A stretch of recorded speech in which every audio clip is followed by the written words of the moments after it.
Well, we back home. Lost in Seattle, episode 23. 23. Jordan. We're back in this Ron. shitty state. Shitty state. I apologize to the Washingtonians who watch this They channel. agree. If they don't agree, yeah, they should agree. How'd you enjoy North Carolina? Obviously, I loved it. Yeah. Born and bred, baby. It was great. I miss it. I ain't gonna lie to you. See family, loved ones, and you got to see the bullshit that's still going on. Hey, let me tell you something about them PPP loans, baby. Hey, so we know there's a lot of frauding going on with the PPP loans. Well, it definitely took over in little old raper. Damn. They got the highest cases. I looked up Seattle, one popped up. Oh, because they weren't doing the PPP loans up here. They were doing the unemployment fraud. Yeah, they're gonna get those too. They next on the agenda. Next. But yeah, them PPP loans.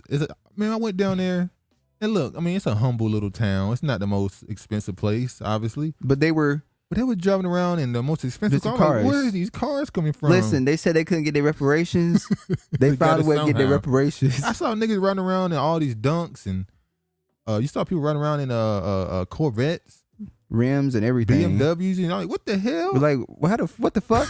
You live in a damn trailer, but you driving a damn Bentley. But yeah, turns out they were them getting $20,000+ in loan. However, there were some of them that said, I have an actual business. They have an actual business. They'll say, if you did get the loan, take it and flip it. Yeah. And make it into something instead of just doing what people did, which is going to go get things they didn't need to get with it. Some people did something really smart. They took the damn PPP loan and started a business. So by the time they caught his ass, they can give them back their money. So we're not promoting it. Hey, we're just saying we saw a lot of fraudulent activity going on. Hustlers hustle. The same way you got people out here selling vaccination cards, them PPP loans, they knew it was going to happen. And I think they allowed it. But shout out to North Carolina. Hopefully we'll be visiting you pretty soon. No, shout out to Hope County, Rayford. Shout out to Hope County, Rayford. Yeah, because that's even the only though one we probably went there like 2 or 3 times while we were there. Yeah, we was in Fayetteville most of the time, but you know how it is. Oh, I hope you like the new bop. For the intro, said, what the fuck is a bop? Yeah, Travis don't keep up with the slang. I think that's an old slang at this point, bop. But yeah, we could take a little new beat. We might not keep it, but I like it. I like it too. But yeah, all right, man. I guess we can get started into today's episode 23, baby. 23. Jordan, Brian, this is a 20 was my benchmark, but 23 is a good number too. I'm ready to get higher in here, and hopefully we gain more supporters as we go. But it don't really matter because we enjoy it. Yeah. I'm not gonna lie. We would like it, but it is what it is. But let's go ahead and get started. First story we're gonna start with is the obvious one. Well, yeah. We're gonna start. Oh, sorry.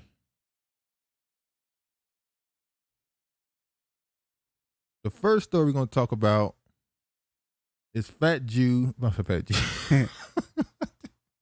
Fat Jew. Might be a damn Jew. We don't know that. Fat Joe versus Ja Rule. There's a lot of Puerto Ricans that have Jewish ancestry. It is. So maybe that was what they call a fraudulent slip. Oh, that was the spirit of the Most High put on me. The Most High got on me and said Fat Jew. But anyway. Speaking in tongues. So they had the verses and it went by how I expected.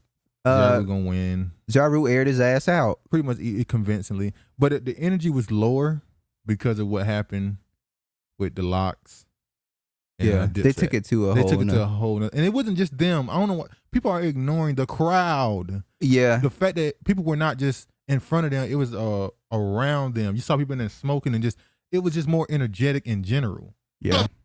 So it wasn't just about the locks and Jada kissing them. It was the crowd was just amazing. Yeah. This crowd wasn't that good. No. At certain moments where they would turn up with certain songs, obviously. The Ja Rule song, the Fat Joe song with Ashanti. What's Love? Or Lean Back. A few songs. But they didn't have that energy all night. And you can blame it on the artist. It's their job to make the crowd feel the need to do it. I think Ja Rule did as best as he could. He did. He was up there. He was, he was going. He was like Bow Wow. Yeah, he was very energetic, rapping every song, whatever. He was very into the crowd. Hey, Ja Rule proved he really is an R&B guy. Yeah, he is. And he was. I don't care what nobody say. He was Drake before Drake. Yep. He was the first singing rapper who made songs for the women, and he had a couple thug songs. He did songs with DMX. He got songs with Jay-Z. Like he was Drake before Drake. Yeah. Problem is 50 Cent came and everybody give him credit for destroying his career. No, it was the investigation. That investigation took them down. The government. Yeah, froze all their assets and maybe 50 has ties to the government. Hey, it is what it is. But controversy. Man.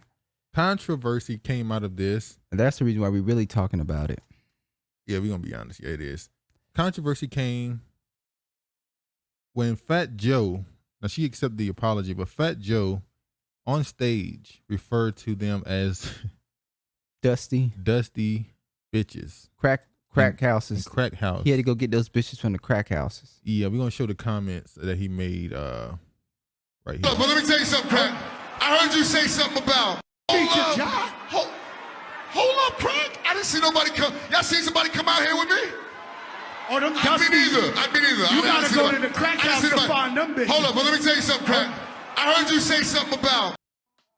So, obviously, that didn't go over well with the internet, particularly. And it didn't go over well with Little Mo. And Little Mo was the one who was the most. Yeah, Vita didn't really come out and say anything. Yeah, I didn't see her say anything, but Little Mo definitely wasn't feeling it. All right, here we're gonna show her reaction to the whole scenario.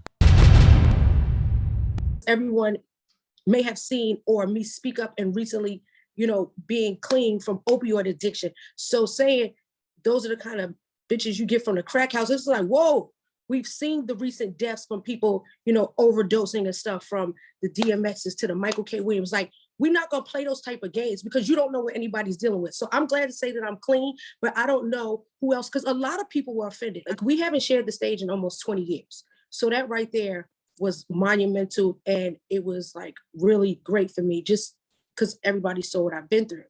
So I didn't watch the verses at first, but when I went in the back, the first text message that I received was from my daughter, my oldest daughter. She's 19, and she kept on saying, yo, he's talking too much, like he got to pipe that down. And I was like, no, it's verses, you don't know what's going on. So I hadn't heard the banter before. I did see Joe in the parking lot right after his sound check, and we embraced. So I didn't realize all of that stuff was being said before we arrived.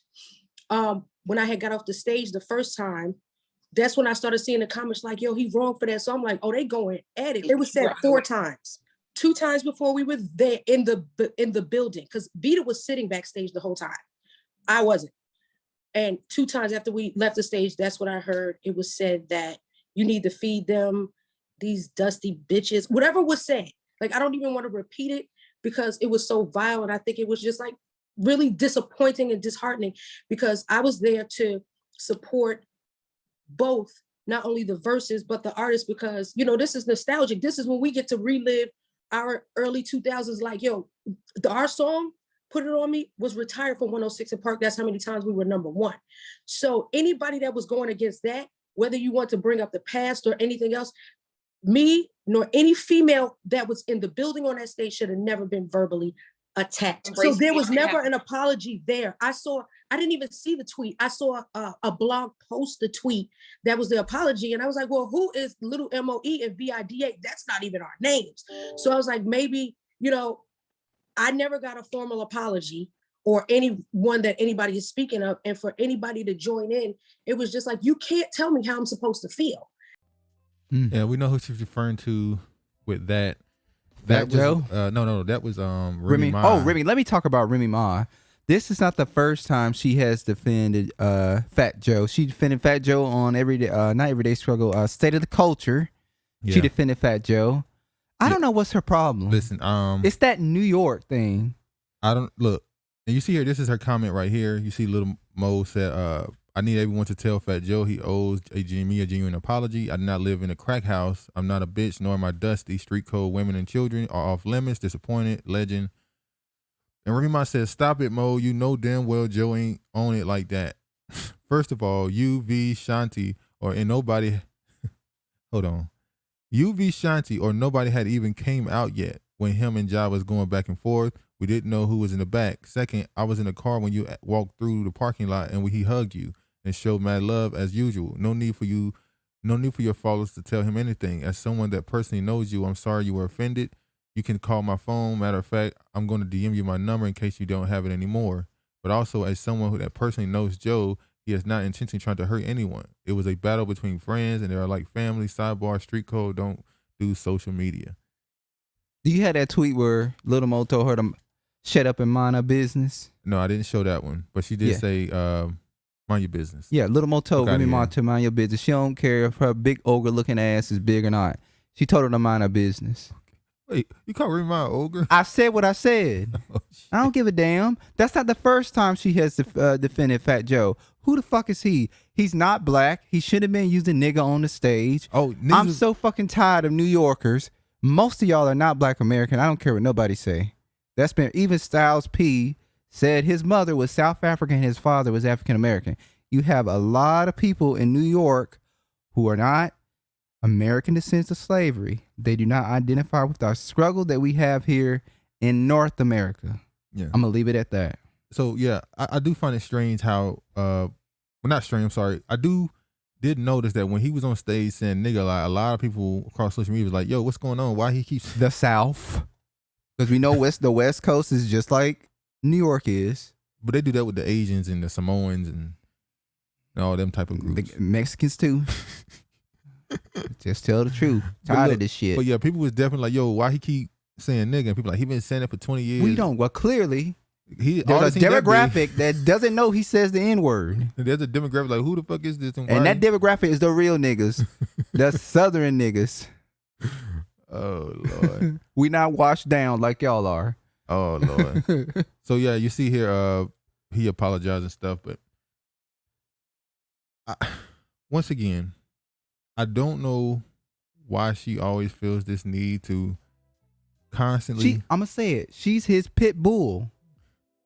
Remy Ma is his pit bull to the black community. Whenever he says something to defend the black community, Remy Ma is his, oh, I have a black friend, or I signed a black artist.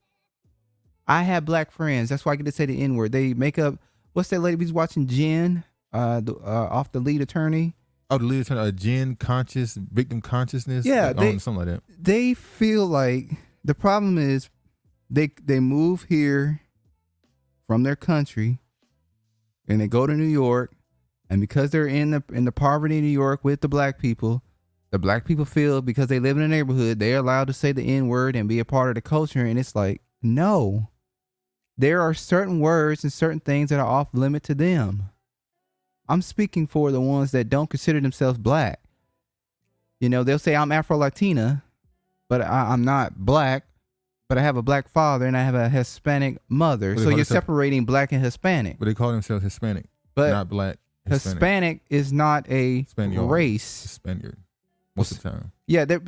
When you say Hispanic, you're really saying a Spaniard person. But Hispanic is not a race. It's not. Hispanic can be any race.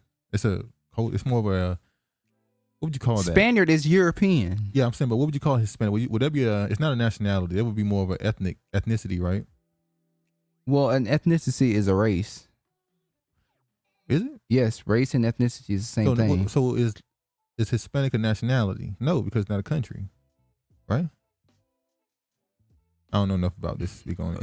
I don't consider Hispanic. Hispanic is a language. It's a language. So I guess if we see like English. So I guess Hispanic would be a culture. Because European people they'll say I'm English. Yeah, so I guess it would be a culture. Yeah, it's a culture. Hispanic would be a culture. But it's not a race. No. Yeah. It is what it is, man. Which brings us to remember Black News Channel? Yeah, I know we talk a lot of shit about Black News Channel. There's a reason why we talk a lot of shit about Black News Channel. Well, what did you find on Black News Channel?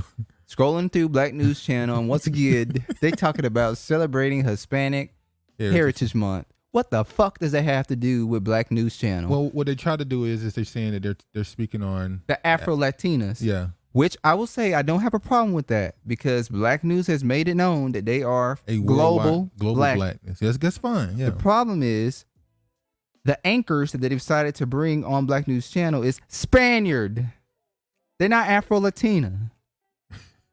Now, if you go to the comment sections on these 3 videos they have about Hispanic Heritage Month, there are way more dislikes than there are likes. The black people in the comment sections like, it's not what really, the fuck does this have to do with black people? Black people. But no, it's not really a lot of dislikes. It's not a lot of traction to the video. Keep in mind, they have like 80,000 subscribers now, and they're averaging like 100, 200 views on And these the type of only time videos. they've gotten high views is when they had Judge Joe Brown on there, and when they talked about Sha'Carri Richardson. The one who get the most views, I would think, is Mark Lamont Hill. Because he has a lot of controversy yeah. he brings onto his TV show. So you look at the comments here. They don't care for black people, so why are you reporting on them to black people? This next comment had me laughing for about at least 5 minutes. I couldn't even get the full damn sentence out. You see, he said, ain't a damn Thing thing black about this the news channel.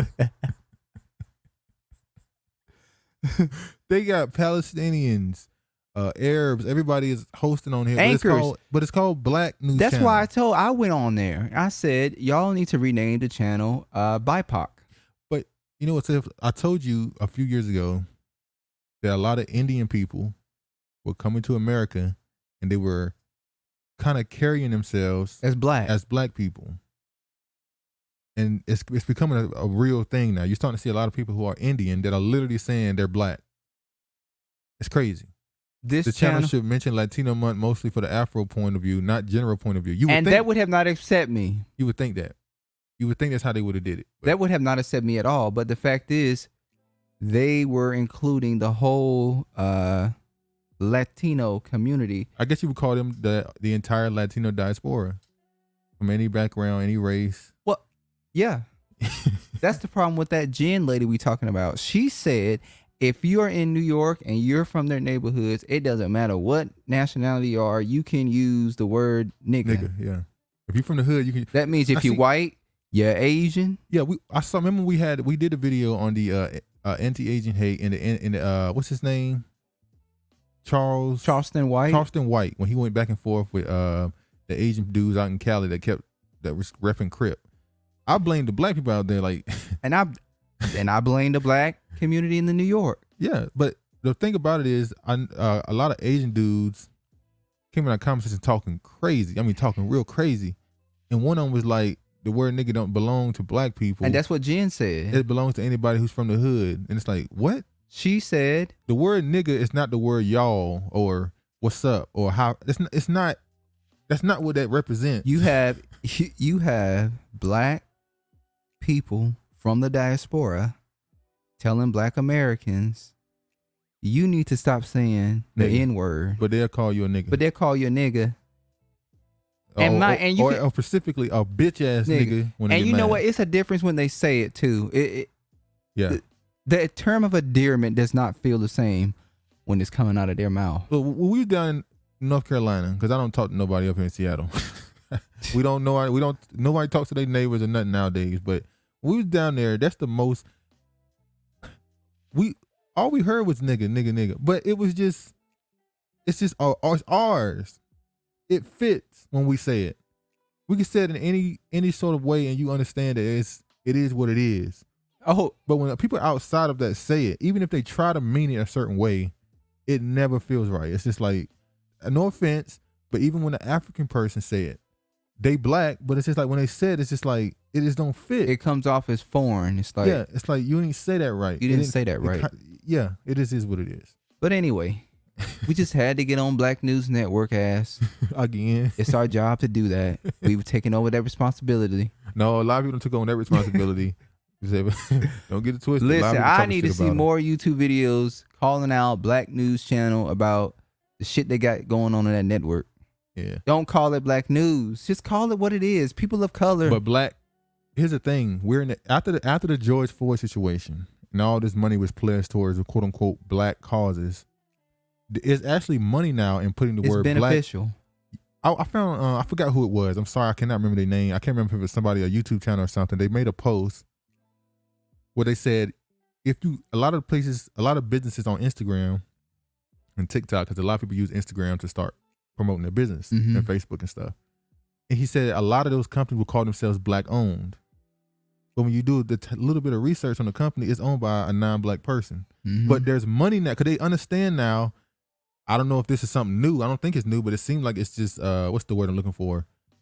I don't know. I forgot the word I'm about to use. Well, because they say that black people own few businesses, it's seen as like a privilege. No. What I'm about to say is there's like this new refound desire for black people to buy from black people. Like if you say it's black owned, people just buy it. And so now other races are seeing that. So what they're doing is they're starting a company or business and they're putting a black face in front of it. Like they did with Michael B. Jordan for that Juve rum brand. But it was a white dude that White people will own it. He was just the face of it. Because they understand now that black people are starting to look at white-owned companies like, if I can buy it from a black company, I should. So they're like, well, let's put a black face in front of it. So there is a bit of a renaissance, that's the word, a renaissance coming where black people are starting to go out of their way almost to buy black. That never happened. Most niggas, it's hard. If you make them work to get it, they don't get it. Now people are starting to look up, even if they don't buy all black owned. They're trying to incorporate some sort of where something I own in my house has to be black owned. Whether it's a damn shampoo, a pair of shoes, a shirt, a jacket, a hat, something. I have to buy something black owned at least. Yeah. So now they're starting to put black faces in front of it in order to sell, because niggas flocking to it. So it is what it is. But we got to talk about the next thing. Speaking of a foreigner. We're talking about foreigners. But she get respect this time for what she did. I'm not the biggest, I don't, listen to the music. I'm not a Nicki hater. I don't listen to the music or nothing like that. I ain't no damn Barb. Yeah, Travis a Barb, yo. I ain't no damn Barb. You better get the fuck out of here with that bullshit. Travis a Barb. Nicki Minaj. I know we already talked about this, but Nicki Minaj had a spat. Now, you guys know I'm a conspiracist. I say they all have a script they have to do in Hollywood. But let me tell you something. She's a great actress in this script. Very, very because good. she's going in. Yeah. It's even worse. She put out a thing saying that now her family in Trinidad is being threatened. Yeah, hold on. So Nicki Minaj said she didn't go to the Met Gala because they require vaccination. I don't blame her. Now, at that point, she tweeted that, and it's like, that should have been like kudos for you for saying, I'm not going to put something in my body just to go to a fucking Met Gala. Exactly. So you think nothing much of it. But then they got mad with her. When you see here, he said, if you want to get vaccinated, they want me to get vaccinated for the Met. If I get vaccinated, it won't be for the Met. It'll be once I feel like I've done enough research and I'm working on that now. In the meantime, my loves, be safe, all the other stuff. But the second tweet is what got in trouble. It's what got people, mainstream media, the government of the United States, of Trinidad and Tobago, like it just, I've never seen that type of reaction. I never seen something move so swift, so fast. Quickly. I've never seen that type of reaction to a celebrity tweeting something or anything on social media. Which brings me back to what I talked about in our last video about how they're going to get rid of social media because Nicki Minaj, somebody has 22 million followers. Allegedly. They feel like, oh my, you can't say anything. Everything that you have to put out has to be informing your followers they need to get the vaccine. You can't go against it. Even though she never went against it. But listen. My cousin in Trinidad won't get the vaccine because his friend got it and became impotent. His testicles became swollen. His friend was weeks away from getting married. Now the girl called off the wedding. So just pray on it and make sure you're comfortable with your decision, not bullied. Now, what was wrong with that? She never said don't get vaccinated. She just said what they're scared of is just like a couple months ago when people was talking about the possible injuries and ailments they're getting from the vaccine, you were not allowed to post it. There were people. I saw TikTok videos all over the place, people showing injuries, stuff that they're going through because of the jab, allegedly. And they were kicking it off. Like even Worldstar had posted a compilation of this and Worldstar deleted it. And I'm like, hold on. By the way, who owns Worldstar? Because when what's his name died, we didn't hear anything about a transfer of the company. Yeah, like it was already transferred. I think he already sold it. So when he died, it was already in somebody else's control. You got to do a lot of, you know what you got to do, a lot of digging. Yeah, but Q, that's his name. But even Worldstar had to delete it. So now there's this cocoon that everybody's in, or this bubble that everybody's in, where you're not allowed to say it. So when she said that an ailment came from the vaccine, allegedly, you're bringing more what's the word? Misinformation. Yeah, misinformation, or you're making people more hesitant to get the vaccine. This is hurting the global society and all this other stuff. And Joy Reid, the hypocrisy of her to tell somebody they're spreading misinformation and I'm ashamed of you. When she literally you're said, affecting our community by not, our community. Like, what? She doesn't just have black followers. She has all different all demographics of followers following her. Why are you but focusing on the black one? exactly. Because you feel the black ones are the only one stupid enough to listen to her. You feel like black people are so stupid, they'll listen to a celebrity for medical advice. Nobody else would do that except black people.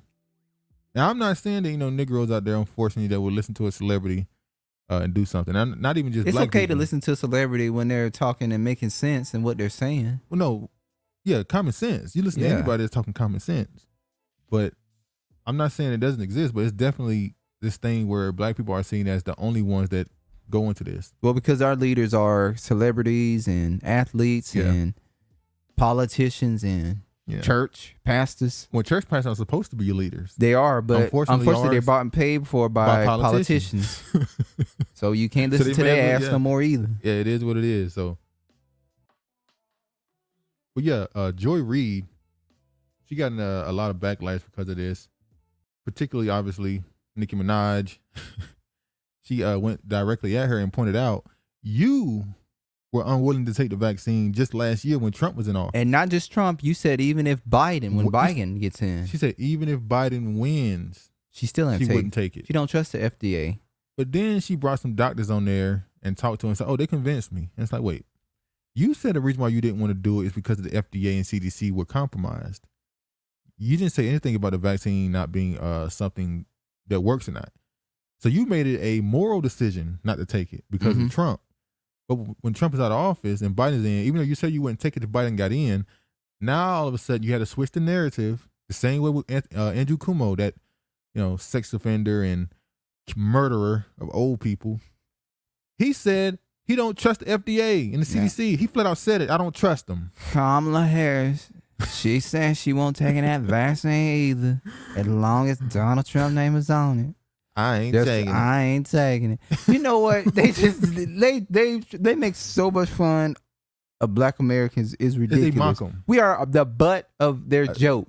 Kamala Harris, her poll number went down. She went to HBCU and walked and waved. And you go, to black people, or should I say to the dominant society, they look at black people and say, in order to get them to do what you want them to do, you need to put a celebrity in front of them. So even their politicians have to be celebrities, because they won't follow them if they don't consider it famous or wealthy, which goes into maybe our people do worship celebrityism and money and wealth. Mm-hmm. If you got money, how many times people living in the same neighborhood, everybody broke, but somehow because the one dude in the neighborhood don't have a certain outfit or a certain pair of clothing, he's the broke one. It's like, no, we all broke. We all broke. We live in the same neighborhood. One go of to the us same school. is just smart enough to not put our money in stuff that we know we can't afford to have. Like, we all broke, dude. We live in the same neighborhood. But yeah.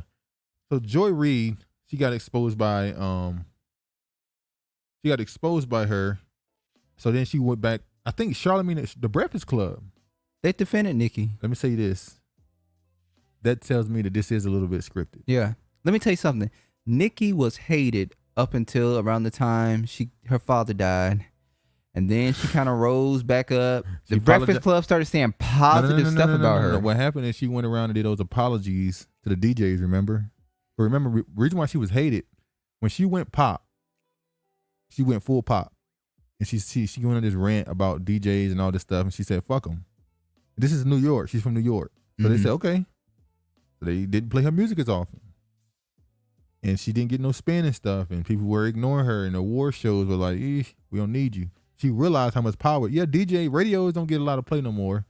We don't listen to it as much, but they still have power. Yeah. They control narratives. It's not about the music no more. It's about the narrative of your career.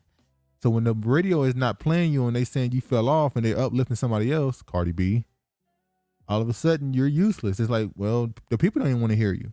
So she went around and did an apology tour to the DJs, and then they started speaking more positive. Her father played a role in it too. Oh, I believe so. But that's us in our because we're gonna start another segment, maybe a whole another podcast where we go into the conspiracies alone by itself. Yeah, for Charlamagne, for the Breakfast Club to come out and defend her and not totally go against her, it tells me everybody got their script. Exactly. So there's something further into this. We'll see though. But what she was saying was true. But however, I do believe it was a script. Yeah. Well, let me show some videos of the reaction. Now, this right here was the Trinidad and Tobago Health Minister, Dr. Terrence. He's an Indian dude. Delising response to swollen testicle claim made by Trinidad-born entertainer Nicki Minaj, said there's no such reported case in Trinidad. Yeah. What was you about to say? No, I won't say them. Okay, so I'm going to go ahead and play this clip of what he had to say. The next video, though. Let me show you. That's the real video, the next one. One of the reasons we could not respond yesterday in real time to Ms. Minaj is that we had to check and make sure that what she was claiming was either true or false. And unfortunately, we wasted so much time yesterday running down this false claim. It is, as far as we know, at this point in time, there has been no such reported either side effect or adverse event. And what was sad about this is that it wasted our time yesterday trying to track down, because we take all these claims seriously, whether it's on social media or mainstream media. As we stand now, there is absolutely no reported such side effect or adverse event of testicular swelling in Trinidad, or I dare say, Dr. Hines, anywhere else? None that we know of anywhere else in the world. You should have never made that claim. Never. Because you don't know if that's anywhere in the world. But you know what? I think his breath stink. You see what he was pausing? All them damn nose hairs are just burnt up. He was pausing because he was running out of breath with that mask on. His breath stink. Like he was like, breathing heavy. By the way, it's a lot of Indian people. A lot of Indian people. Which Nicki Minaj, she's Indian. Justifies our claim. Yeah, she's Indian. But Nicki, whenever you see these other cultures, when other races in a culture like the Caribbean and they speak like them, it's just so strange. Sorry that we got. There's no cases. But you know what? Trinidad and Tobago. Y'all dumbass was the one that wasted you, spent all that. And Nicki Minaj, they tell you to go look up that shit. You chose to go look it up. You dumbass. It's almost like, first off, did they really look it up? They ain't look up shit. Did they really spend any money? Shit, he was laying his fat ass somewhere on the beach. Oh, with no mask on? With no mask on, like they all do. Have somebody serving him with the mask on, though. Yeah, the server got to have a mask on because this dude right here is an absolute. What he says at the end don't have nothing to do with at all. Well, we'll see. Now, the next one we're gonna show is the news coverage in Trinidad. So, this is how the story was covered in Trinidad. Yeah. Yeah, wait till you hear the ending. They wild, oh boy. Let me show y'all. Show y'all peeps. Right, here we go. Story. This one dropped yesterday morning. And as the story dropped, it was excitement. Now, Nicki Minaj, no stranger to controversy.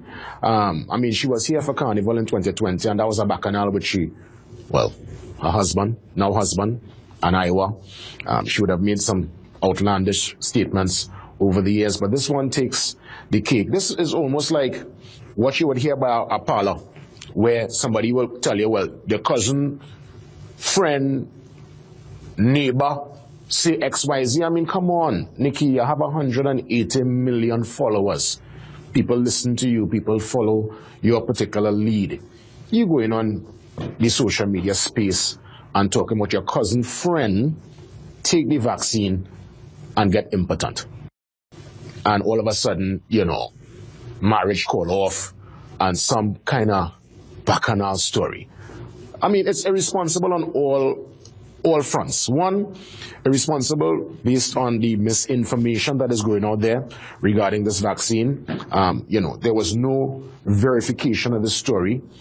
And furthermore, even on a personal note, even if this is the case, to expose your cousin friend's flat tire in the public domain like that. If the man have a flat tire, okay, he will work on that. There's herbs and punch and certain things the man can eat and bring back our vibes. But don't come now and talk that kind of talk. The thing gets so hot. Jake Tapper on CNN yesterday at 4 o'clock, talk about this with Dr. Fauci. Dr. Fauci is, of course, the U.S. That's their leading mind and specialist with this whole COVID-19 pushback and the fight against the COVID-19. And Dr. Fauci had to almost, like the man was blindsided. He had to answer. And he said he didn't hold nothing personal against Nicki. I mean, I do think we should per se, but Nicki, better than that. I honestly expected better. And besides, obviously, that outlandish statement, and she always talks about Trinidad, and she's from Trinidad, she's yet to collaborate with somebody from here. But that's a talk for another program on another day. What the fuck does her not collaborating with a Trinidad artist got to do what she's talking about? That's what you really mad about. Y'all diaspora, y'all so hating and jealous. It's just ridiculous. You want attention so bad, it's ridiculous. So this proves that the U.S. exceptionalism that exists really do piss off anybody who's not in the U.S. Yep. Even if it's not a Black American, anybody who's Black in America is seen as having a privilege, it being a privilege to live in America, because the attention Nicki Minaj has gained being in America, even though she's Trinidadian. He's mad with her for not going back. He threw salt on her. He's like, you're always talking about Trinidad, but you haven't collaborated with the artist yet. And it's like, what the hell they got to do? You more worried about the music getting attention as far as our artists than you are about COVID-19. That's your gripe. You could care less about that COVID-19 stuff. He called a man junk a flat tire. A flat tire. What's the? Then he's talking about some. Fauci got blindsided with this. He had to answer this. Yeah, first off, you shouldn't be listening to his goofy ass. He's not blindsided. He has the same talking points every time we get on TV. Well, no, he don't. He switch it up. Yeah. You have to tell a lie to cover up another lie to cover up the last lie he told. And, so what they say? The science changes. No, the facts don't change. The science ain't changing. The lies is changing. That's the difference. That's what's changing. Now, there's another video that I found on WorldStar. I'll be on WorldStar, like, y'all. I ain't gonna lie. And I want to ask this question. This seems fake. I'm about to say that. Is this real? No. Or is this propaganda to demonize her further? Say, look, her fans are following her. I could tell this was fake. It's about 12 people out there. All right, let me show y'all this video of a Nicki Minaj fan from Twitter, because they made sure to point out he was from Twitter, who went out in the public, and him and a few others went out and protested in front of the CDC because they said that Nicki Minaj told the truth and the CDC was lying to them. Shit. So let's see. Tell me what y'all think in the comments on this too. At some point we gotta start doing this live so we can interact with people. Mm-hmm. When we gonna do that though? Soon.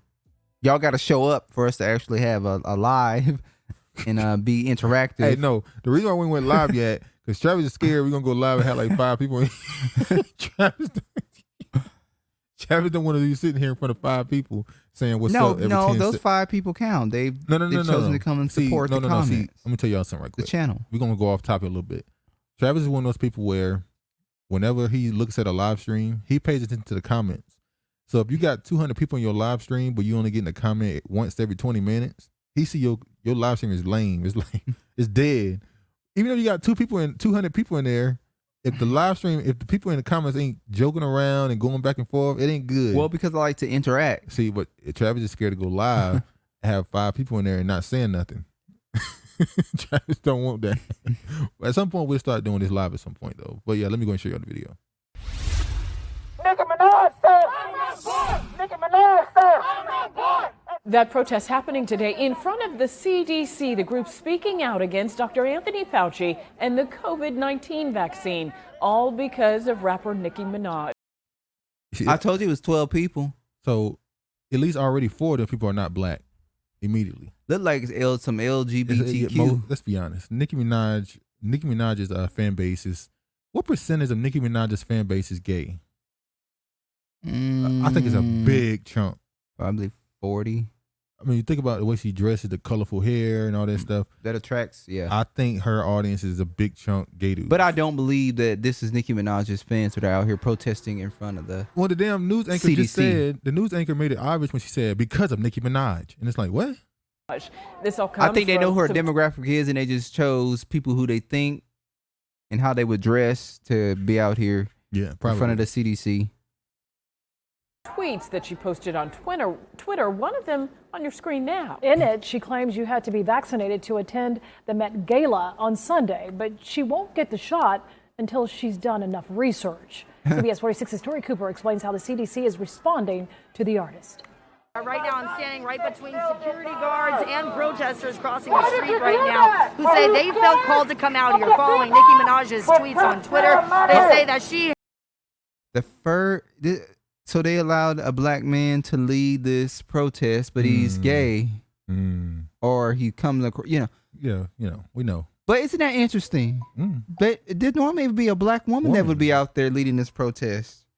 has allowed them to feel that they can question the effectiveness about the vaccine, and she's not sharing misinformation. However, experts I spoke to say they beg to differ. Go ahead, what brings you here? We are here because CDC has been lying to us. Now you notice he's also wearing a patch on his shirt that's red, black, and green. Mm-hmm. So are they trying to mix things right here? And that thing he got on his face, I wish I could see that clearer. It's a hook. But I don't know. I feel like that's, if I could see that clearer, I would know what that is. And that's an Indian dude standing next to him. Well, maybe an Indian girl. Isn't that a girl? Sorry, I thought it was a dude. Got a chain around the damn neck. I don't know. For so long. Nicki Minaj fans in Atlanta say they trust her medical advice about the COVID-19 vaccine. Nicki, the queen of rap, stood up. Nicki, multiple platinum plaques, stood up and said, I'm questioning this vaccine. And we should all question this vaccine. Very spicy. Listen, I don't think I need, do I need to watch it? I don't think I need to watch no more of that, do I? Yeah, I don't think I need to watch no more of that. Listen, that's another guy in Daishiki. Yeah. See, it's like African. I might have to dive into this because I think they're trying to mix things with this. But I will say this. There are a lot of, because when we find out Nicki Minaj didn't go to the Met Gala, I said, well, whoever didn't go to the Met Gala tells you that they probably not vaccinated. And Beyonce was one of those people who did not go to the Met Gala. Jay-Z did not attend the Met Gala. And they try to make excuses with them. Oh, they were busy. They made sure, because Nicki Minaj came out and said she was not going to get vaccinated to go to the Met Gala. They were the only one that says, oh, and Nicki didn't show up because she was unvaccinated. She's an anti-vaxxer. Nah, she's an anti-vaxxer. I guarantee you, a lot of those celebrities that did not show up to the Met Gala, it wasn't because they were busy or had other obligations or they were raising kids. It's because they did not want to take that vaccine. But Beyonce is always quiet. She don't say a word. Not a word. Somebody else that found a way to get some attention off this story is Candace Owens. So Candace Owens, like the leak she is,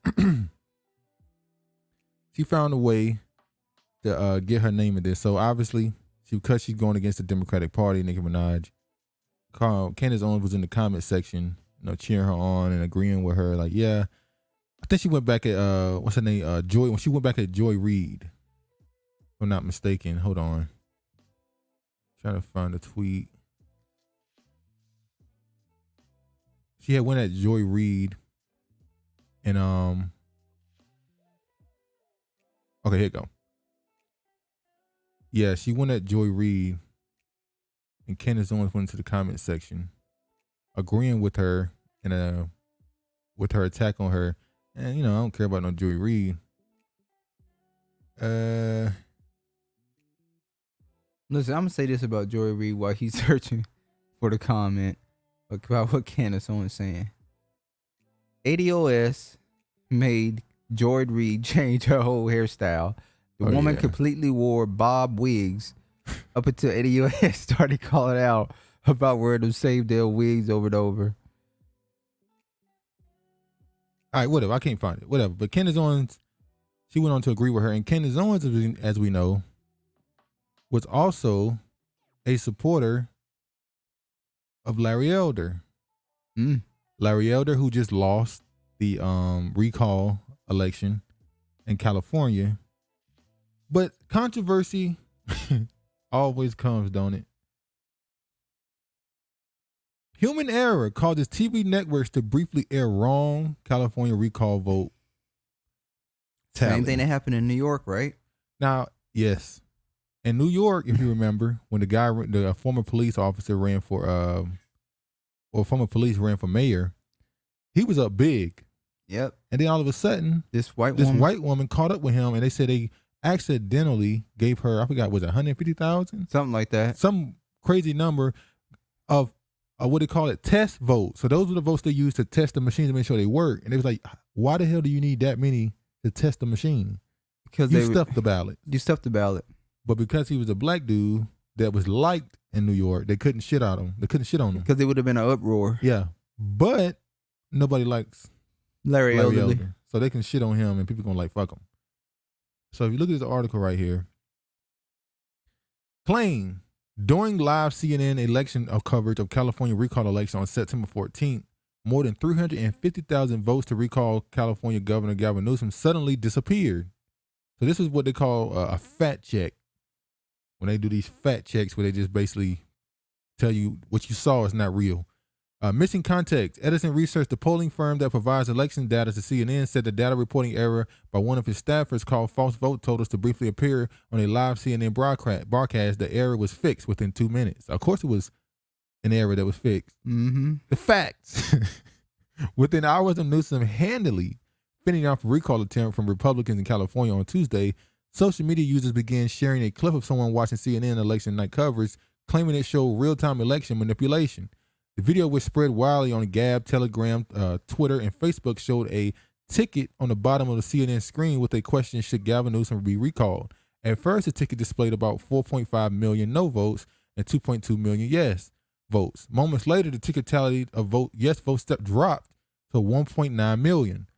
Where did they go, says the man in the background of the video. 400,000 votes just disappeared. Republican commentators on Facebook and Twitter questioned why 351,000 votes were deleted, they got that in quotations, called the clip proof of fraud, and claimed it showed Newsom only kept his position because of machine glitches. Which I believe is true. Okay, let me say this. I don't vote. We say this all the time. I don't vote. I don't support no political party. I don't care. I'll talk about it because it's just crazy how people fall for the shit, but I don't care to be a part of it. But I 100% believe the 2020 election was bullshit. I think that's really obvious at this point. I believe that at this point, there's I would say when is the last real election you think happened? Never. Never? You think it was like, I mean, I'm not talking about going out on the street, paying people money to vote for you. I'm talking about real, like ballot stuffing. You think it always happened? All the presidents have been selected. Well, I mean the voting. We know that they give you two options, and neither one is the real one you want. I'm saying, do you think there has been an attempt, at least since the beginning, to stuff ballots to make sure the person they want out of the two, because they want both of them, but one out of the two to win? Yes. Do you think it always happened? I think it always has happened. I think it's gotten so bad, and they're just out in the open now. They don't care. No, I don't think it's that they can't hide it. I think technology. Yeah, because technology has evolved so much. In the 60s, if I was looking at TV and I saw that number drop, I would just be able to yell. I'll be able to call somebody on the phone and say, "You see that?" But on now, I can get on the internet, record it, and show millions and billions of people. And which would cause an uproar. Yeah. So they're not able to hide it as much because of technology. Exactly. But do I believe that Newsom and had to cheat to beat Larry? He shouldn't have. He shouldn't have had to. Larry had no black support. Now, California's black population isn't that big anymore, is it? It's pretty big still. You sure? Because I know, they get ran out of Compton. They're getting ran out of. Well, no, they're getting ran to L.A. Yeah, they're moving them from. They're moving them into the city. They're moving them from the suburban cities to the city. I mean, suburban neighborhoods to the city, like downtown. Yeah, downtown L.A. No, black people are actually not. It's more so. It's way more Mexicans though. White people that are moving and going to Arizona and Texas. I'm talking the population percentage. I know it's mainly Mexican. I don't know. We have to look that up. I'm not for sure about that. So he was not gonna get the black vote. No, he's not gonna get the Mexican vote because the Mexican vote. He got the conservative black vote. Ain't that many? Not for Larry. But he wasn't gonna get the Mexican vote because the Mexicans in California are not the same Mexicans in Florida. No. Or Arizona. No, that's not the same Mexicans. Those Mexicans are the gangbangers.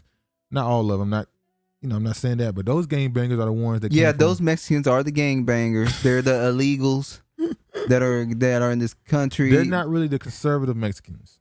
They're more liberal Mexicans. Yeah. So they're not voting for Larry Elder. They are the ones that, Yeah. If you say you want to deport people, they're going to vote against you. Yeah, the ones in, because most of them are illegal. Yeah, ones in Florida, maybe Arizona, they'll still vote for you. They don't care about you deporting people. Maybe I don't know about Nevada, a couple places like that, but Cali, you're not winning. They're not for you deporting people. Yep. So I don't think he should have needed to cheat. Do I think he did? I think they both did. I'm pretty sure Larry Elder had some people, go out on the streets and hand some homeless people some money to vote for him, and stuff like that. Like both sides probably did, but do I think they changed the machines or the voting process to benefit Newsome? Hell yeah. They need to make sure he win. I think the biggest voter fraud they did in California was promoting Larry Elder as the lead candidate for the Republicans. The second the recall thing came through, they immediately pushed Larry Elder. I'll say it again. I believe Larry Elder was chosen by the media, the liberal media, to be the forefront of the Republican Party in California so that Newsome will have an easier chance to beat him because he has a terrible background in history. And I'm going to show y'all a video of that. The same way I believe Candace Owens, Brendan Tatum, what's that comedian dude name? I forgot his name. Those type of political commentators, those black Republicans, they are paid by the Democratic Party to be the worst version of a black Republican to convince black people to not vote Republican. That's my conspiracy. I think at some point it's going to be revealed that they were receiving money from certain organizations that are ran by liberal or Democrat or whatever you want to call them. That Brandon Tatum. That's my big theory. I believe that those type of black Republicans are hired by certain organizations to make black people not want to vote Republican. But that's just me being a conspiracy theorist. Well, the black man is a conspiracist. But yeah, here's the video, one of the many videos of Larry Elder saying some crazy shit. Let me show y'all this. When I said to this man that I was a libertarian, he said, wait a second, libertarian? I had the libertarian candidate for vice governor of New York on my show. And I asked him, when you were in the Senate in the mid-60s, would you have voted in favor or against the civil rights legislation of 1964? And this man said he would have voted against it.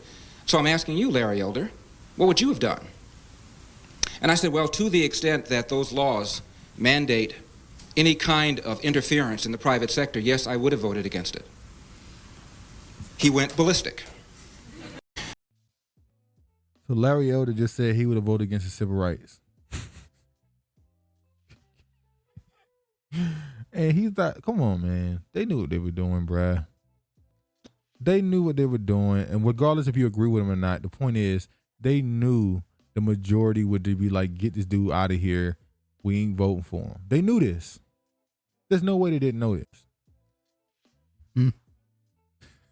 I ain't getting chewed up in the comment section. Why? Go ahead, get it off. Well, have we benefit from anything from civil rights? Have we not? We benefited, but it's also hurt the black family tremendously. Well, so we've gained economic, we've gained celebrityism, became athletes, are seen as... You were already athletes before that. But it's when we integrate it with white, it made it bigger, right? Yeah, you make an argument.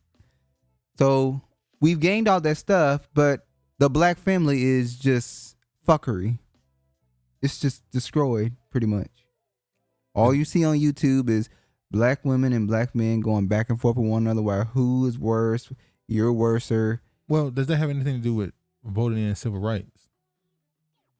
Well, by gaining those civil rights, we were no longer separated and we became included into white society. Segregation. So if I don't think the civil rights affected that. They did? No. Civil rights was about you having the ability to be a part of the economic system. That was really the But when you became part of the economic system, it put you around all groups of people. I don't think that had anything to do with the relationship between the black man and black woman. I think that had to do with the early 70s that did that.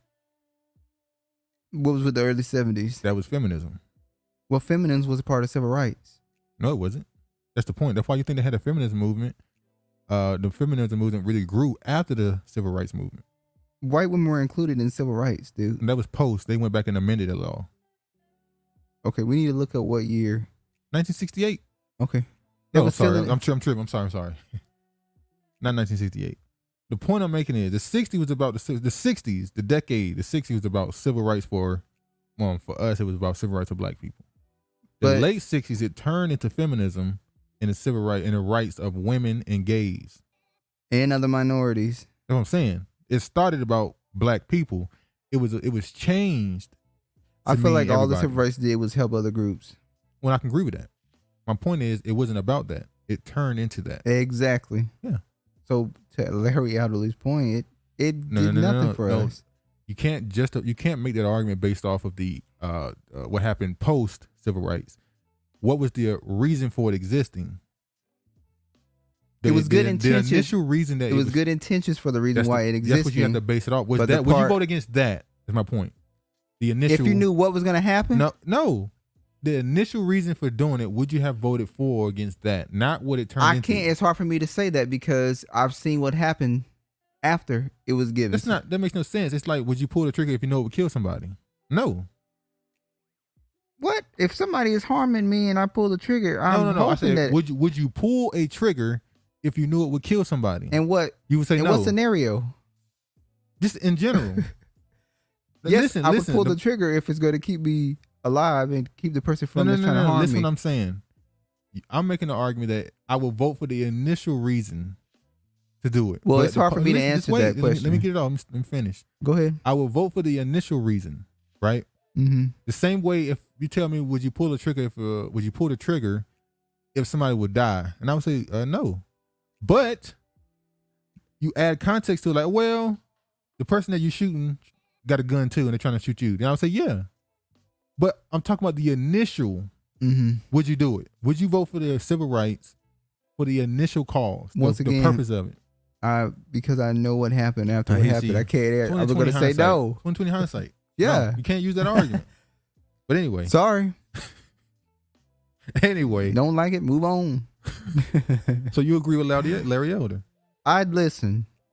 Listen, some people are wicked, but some things, even the wicked, some things is truth. No, I don't. You got to eat the meat and spit out the bones. You agree with Larry Elder?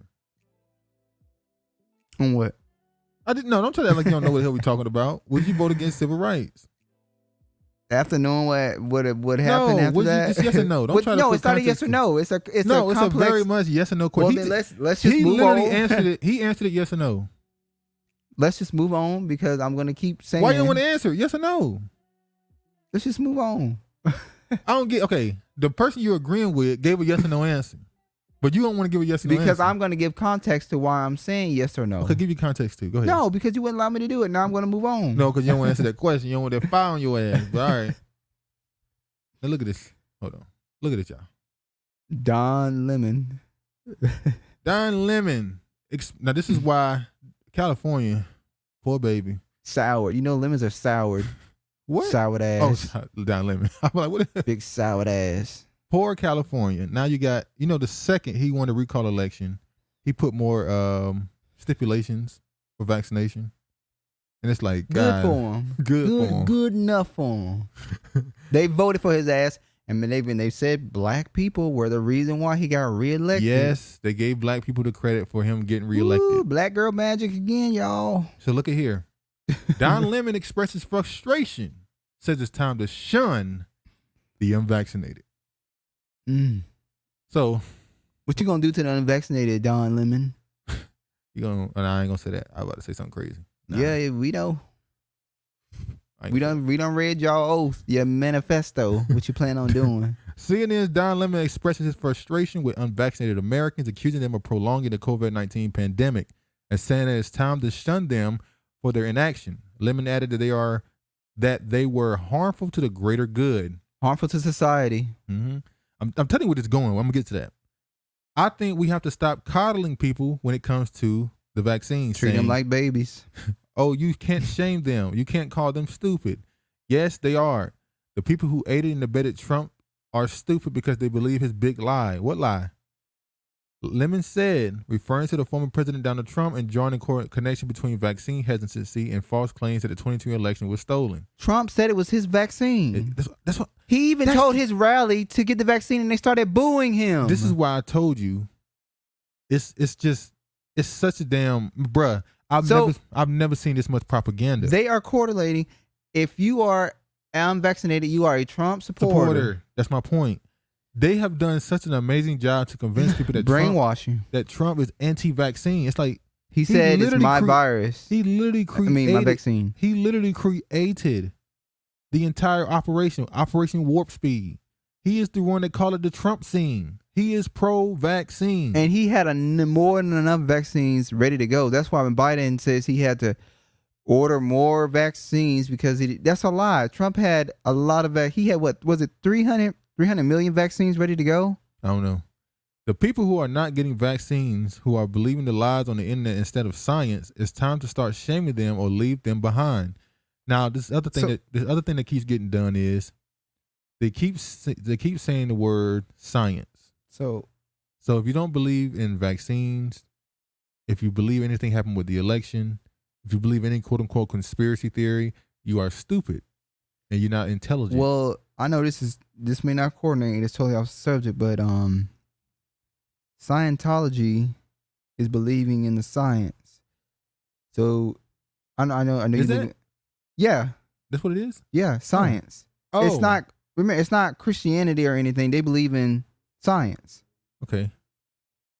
So if I'm a Christian and I'm putting my faith in God, yeah, that means I'm not following the science. I'm believing in a being higher than me. Yeah. To tell me whether or not if this vaccine is something I should take. They're saying you're stupid. They're saying you're stupid. Yeah. Yeah. Wow. And I think this is gonna somehow coordinate into religious beliefs as well. It already has. In Australia, they've already said that if you have a Christian or religious church or school, you cannot fire people who are gay, trans, anything like that. Any LGBTQ, you can't fire them. So you're a Christian school, and that goes against your doctrine. Let me say you're a Christian company or business or school or whatever, and your foundational belief is in your doctrine, allegedly in the doctrine that homosexuality, transgenderism, all this stuff is confusion and an abomination. And they're telling you are forced to still hire those people. Well, so Lemon was visibly annoyed as he complained about individuals who have expressed hesitancy about getting vaccinated amid worry over side effects that have not materialized. Really? They haven't materialized. You sure? All right. He pointed out that many individuals get the shots of things like Botox to relax the muscles in their faces without knowing what's in this stuff. Celebrities do that shit. Exactly. Not your average day people. That is unfair for you to say that. How are you going to relate this to getting Botox injected to you? People who got money do that shit. Yeah. We'll go ahead and show what he had to say here in this video.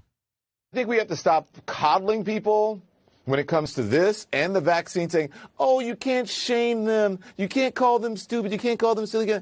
Yes, they are. The people who aided and abetted Trump are stupid because they believed his big lie.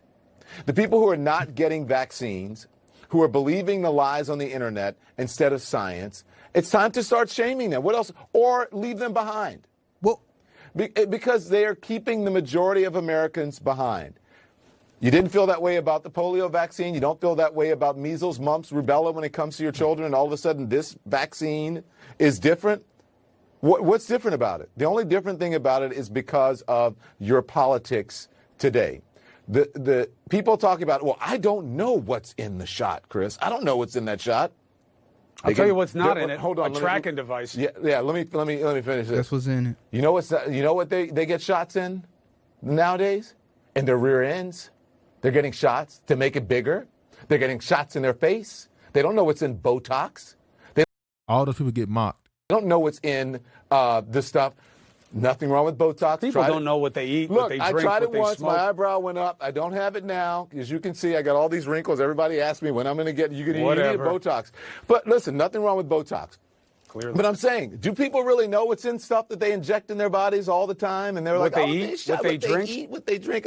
Stop it. Stop it with the ignorance. And we have to stop saying, oh, well, you have to listen to people. And no, you don't.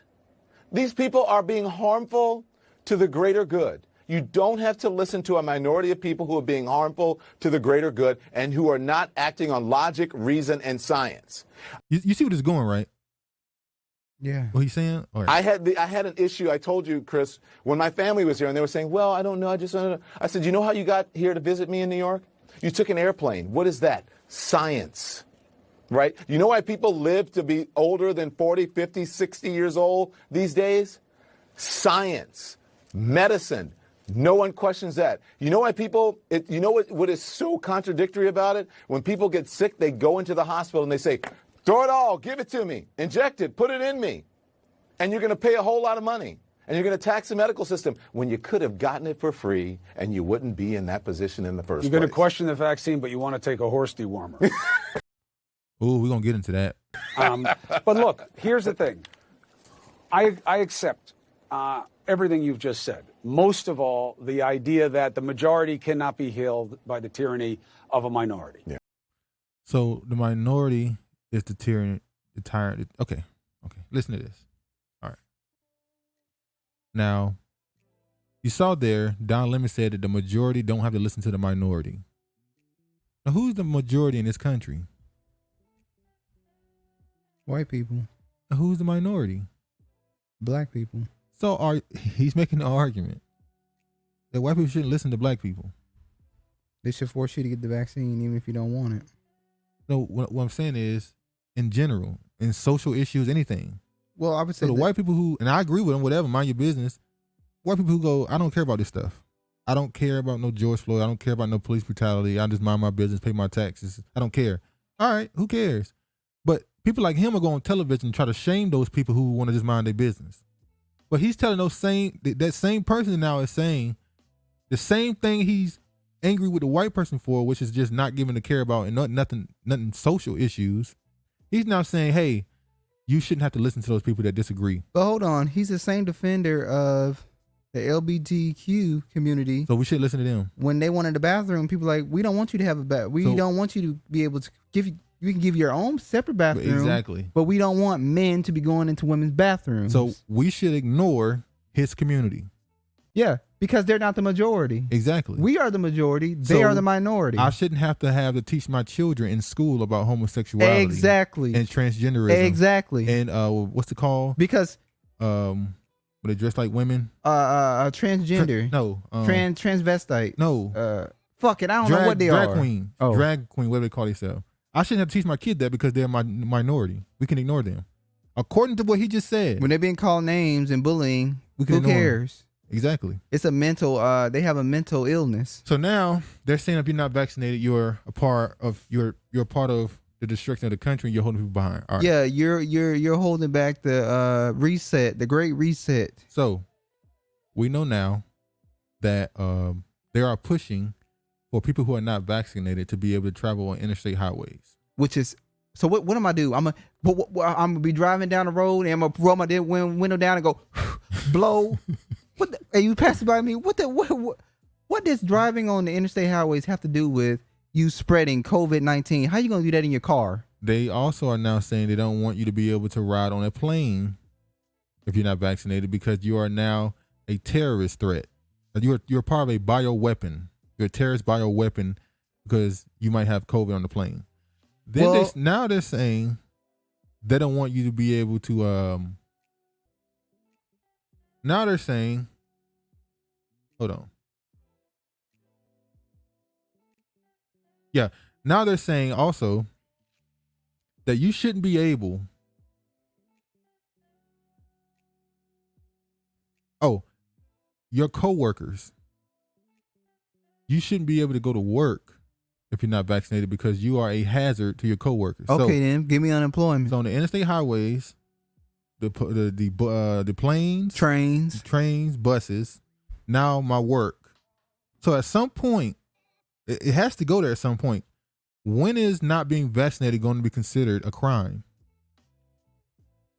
At some point, they're going to say if you're unvaccinated and someone gets, because you know they got these tracing things on your phone now. Tracking. Yeah, when I got off the plane, I kept getting alerted that I want to turn on the COVID tracking thing.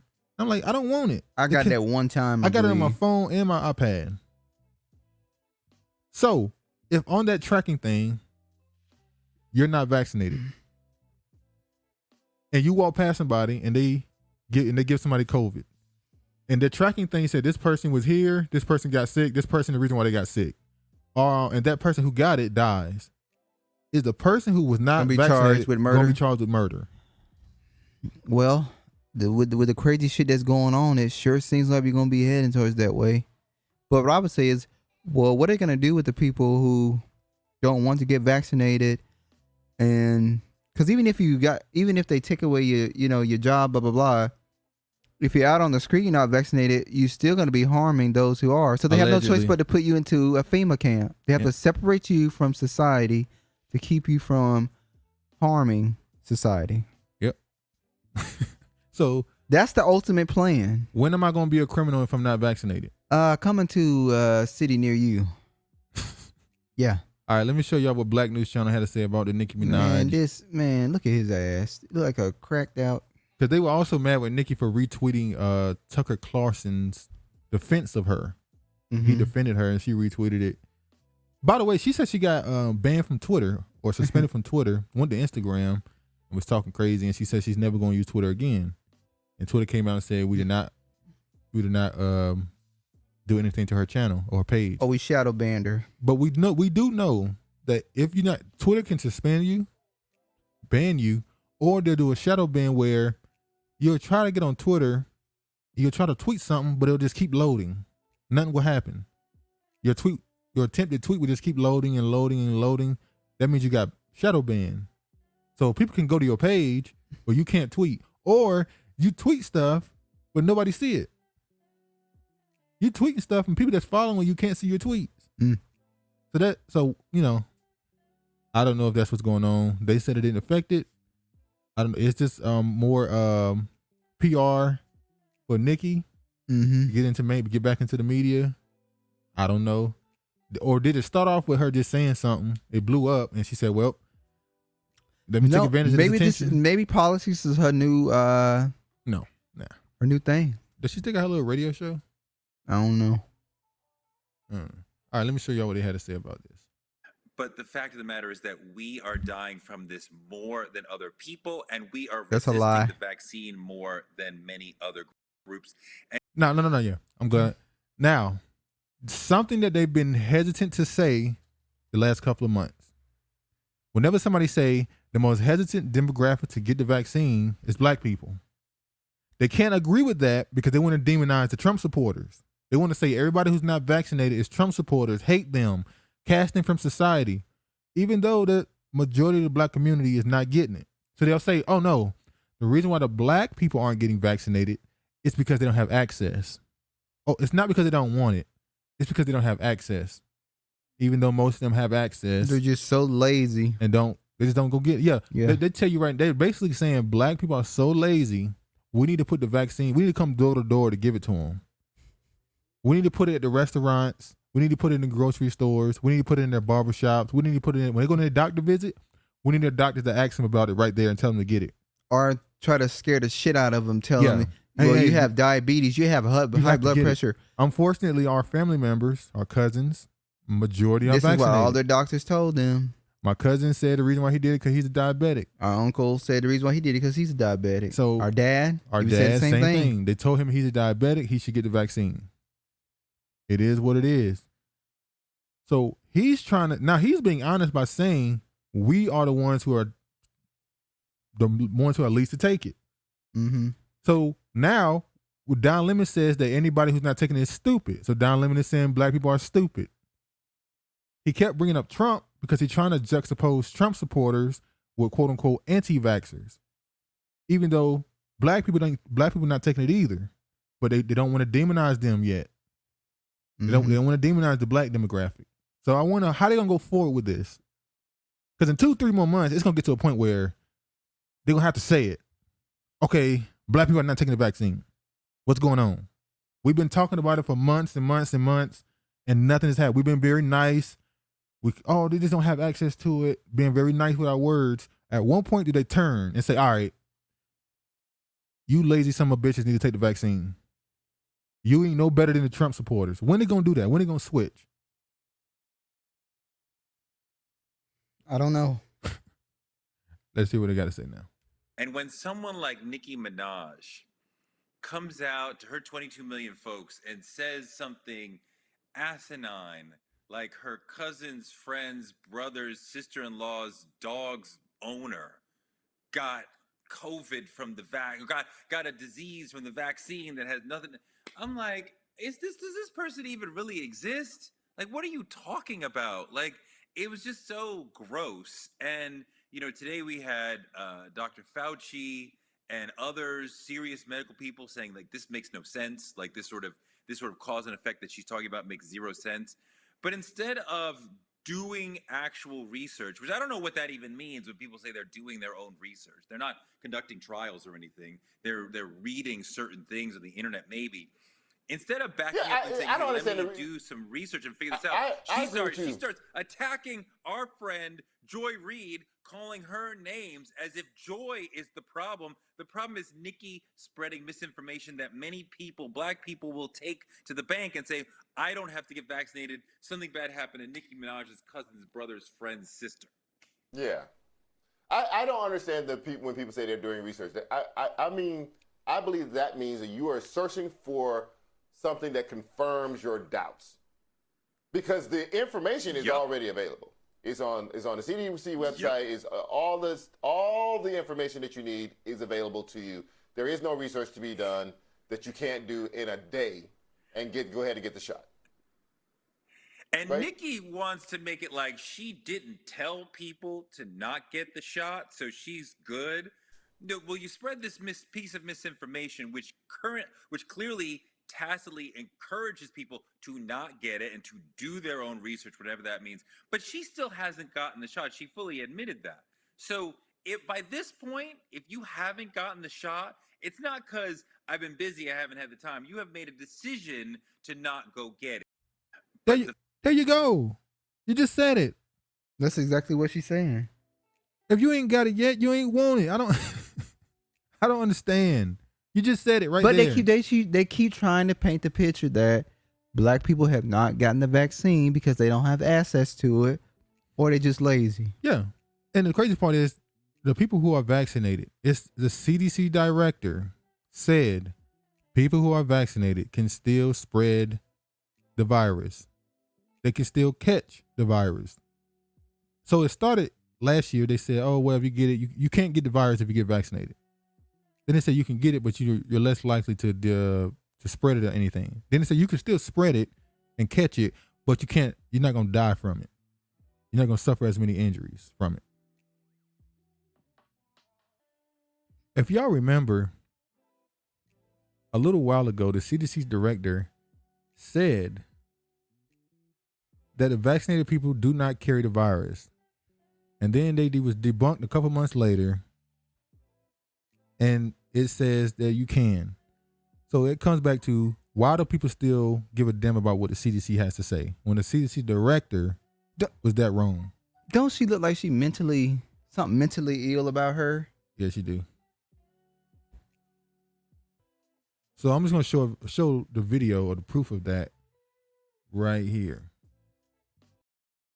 Who have gotten their first dose, 51 million who have gotten their second dose, and we can kind of almost see the end. We're vaccinating so very fast. Our data from the CDC today suggests, that vaccinated people do not carry the virus, don't get sick, and that it's not just in the clinical trials, but it's also in real-world data.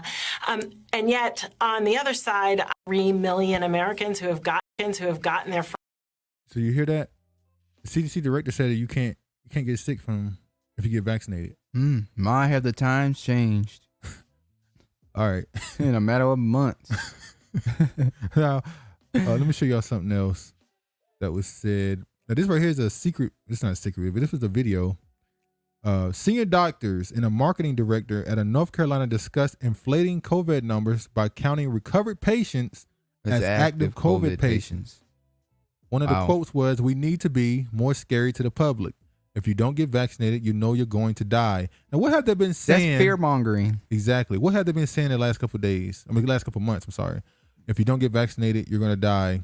It's a pandemic of the unvaccinated. You have unvaccinated people dying on their deathbed, begging, wish they had gotten the COVID. Yeah, even though we seen doctors asking people down on the bed, and they like, no, I don't want that shit. I'd rather die than take it. Let me show y'all some of the comments. On the dashboard and how it's set up myself, as far as how we get information out to the community on meaningful numbers, we do that on a weekly basis. So that's on our website, and we've been sharing that through social channels as well, particularly those graphics that show the number of patients in-house, the percentage of them that are unvaccinated, the percentage of unvaccinated people in the ICU, and the percentage of deaths and the numbers. So those are numbers that we put out. As far as we don't get into details of floor or those other numbers are certainly out there. Right. I guess my feeling at this point in time is maybe we need to be completely a little bit more scary for the public. Then there's another comment is I completely agree. There are many people still hospitalized that we're considering post-COVID, but we're not counting in those numbers. So how do we include those post-COVID people in the numbers of the patients we have in the hospital? So is that all the people who have been in the hospital since the beginning of COVID? Well, or that are still in it, and that's something that I can take to someone else. But I think those are important numbers, the patients that are still in the hospital, that are off the COVID floor, but still are occupying the hospital for a variety of reasons. Okay. Carolyn, we call those, I'm sorry, we're calling those recovered now. If you look at the Novant Health dashboard, they're listed as recovered.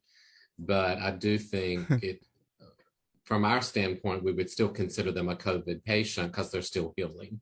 Yeah. So I think that needs to be highlighted as well. Yeah. Because once they're off isolation, they drop from the COVID numbers. That's exactly right. Kellen, we can talk offline and how we run that up to marketing. And right. So I'm just going to say, Carolyn, I think we have to be more blunt. We have to be more forceful. We have to say something coming out. You know, you don't get vaccinated, you know you're going to die.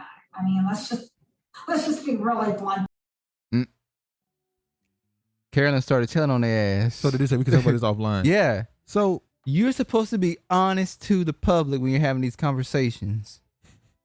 But when Carolyn started saying, I think we should take off the people that are not, that no longer have it, take them off the list. He was like, Carolyn, we can talk about this offline. He's like, go get us caught. You ought to be ashamed of yourself, North Carolina. But this is the article right here. This is National File.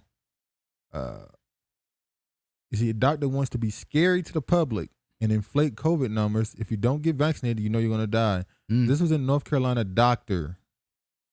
I can't believe North Carolina would do this. Yeah, right.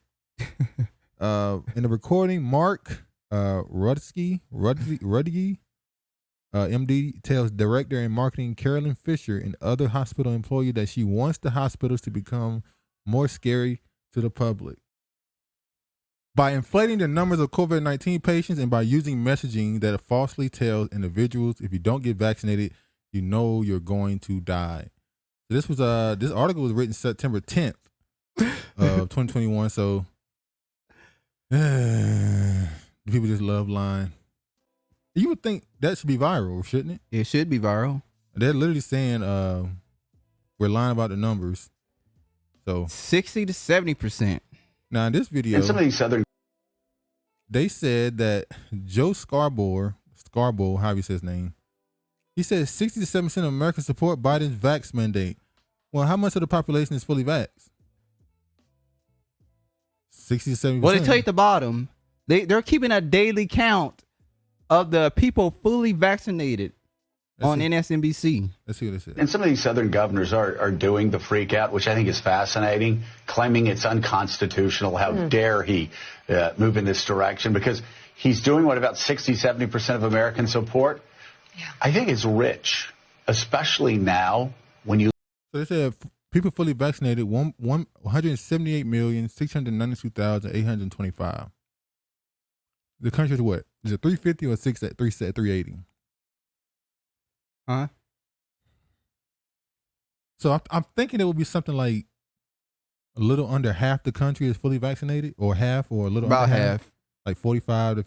I'd say about 48% is fully vaccinated.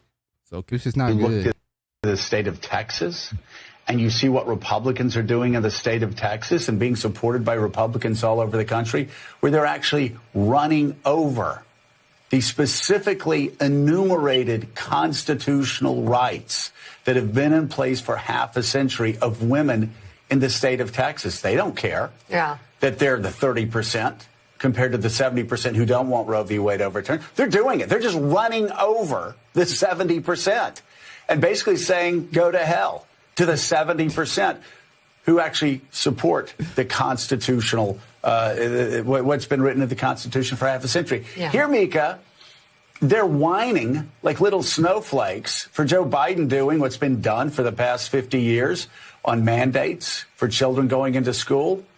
And they're the 30%. They're the 35%, maybe 40% in some polls. And so I guess Republicans think that when they're in the minority, they get to run over everybody. And when they're in the majority, they get to run over everybody. But right now, they're in the minority on this. And Joe Biden should just keep doing what's best for the country. I mean, you talk about politically, Joe, the hand on the hot stove, like don't put your hand on the. Yeah, I don't know if that's real. I don't know if that many people haven't even been vaccinated fully. Exactly. So how can I don't get that. But yeah, look at this right here as well. Study showed vaccine will enhance Delta infectivity. A group of Japanese researchers released research showing that the SARS-CoV-2 Delta variant is poised to acquire complete resistance to existing COVID-19 jabs. When 4 common mutations were introduced to the Delta variant, Pfizer's mRNA injection enhanced its infectivity, causing it to become resistant.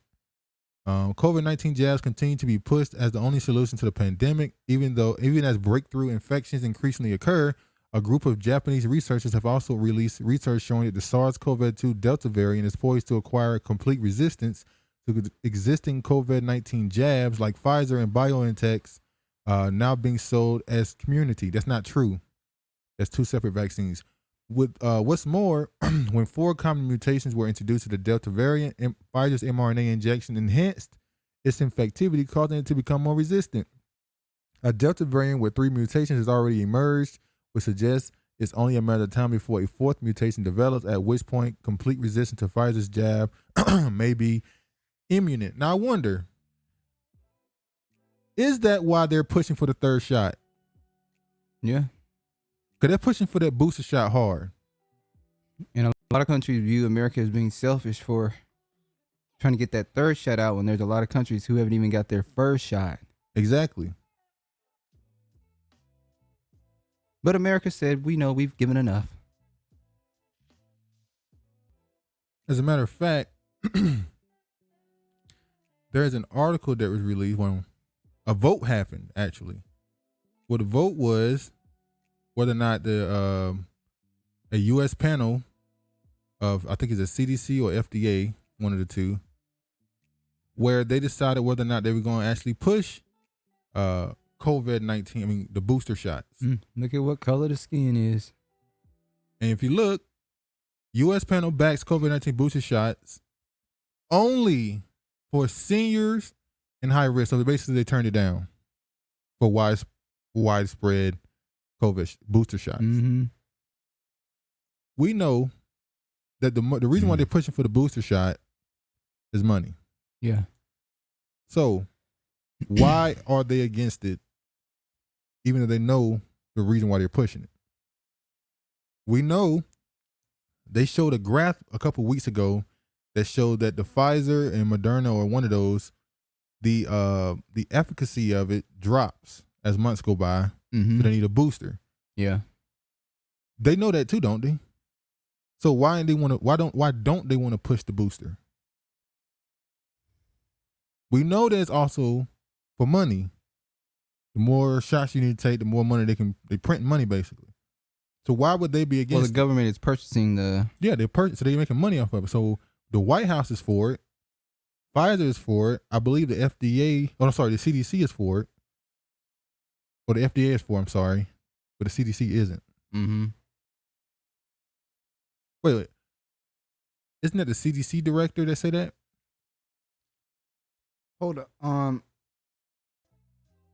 That's the CDC. The White House is for the booster shots. Yes. The FDA is against it. The FDA is against it. Yeah, the CDC is for it.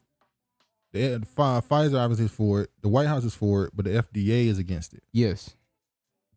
I wonder why. Mm-hmm. That'd be... The FDA don't have to deal with no lawsuits. No, you mean the CDC doesn't? No, the FDA is the one who's approved it. You can sue the government because of them.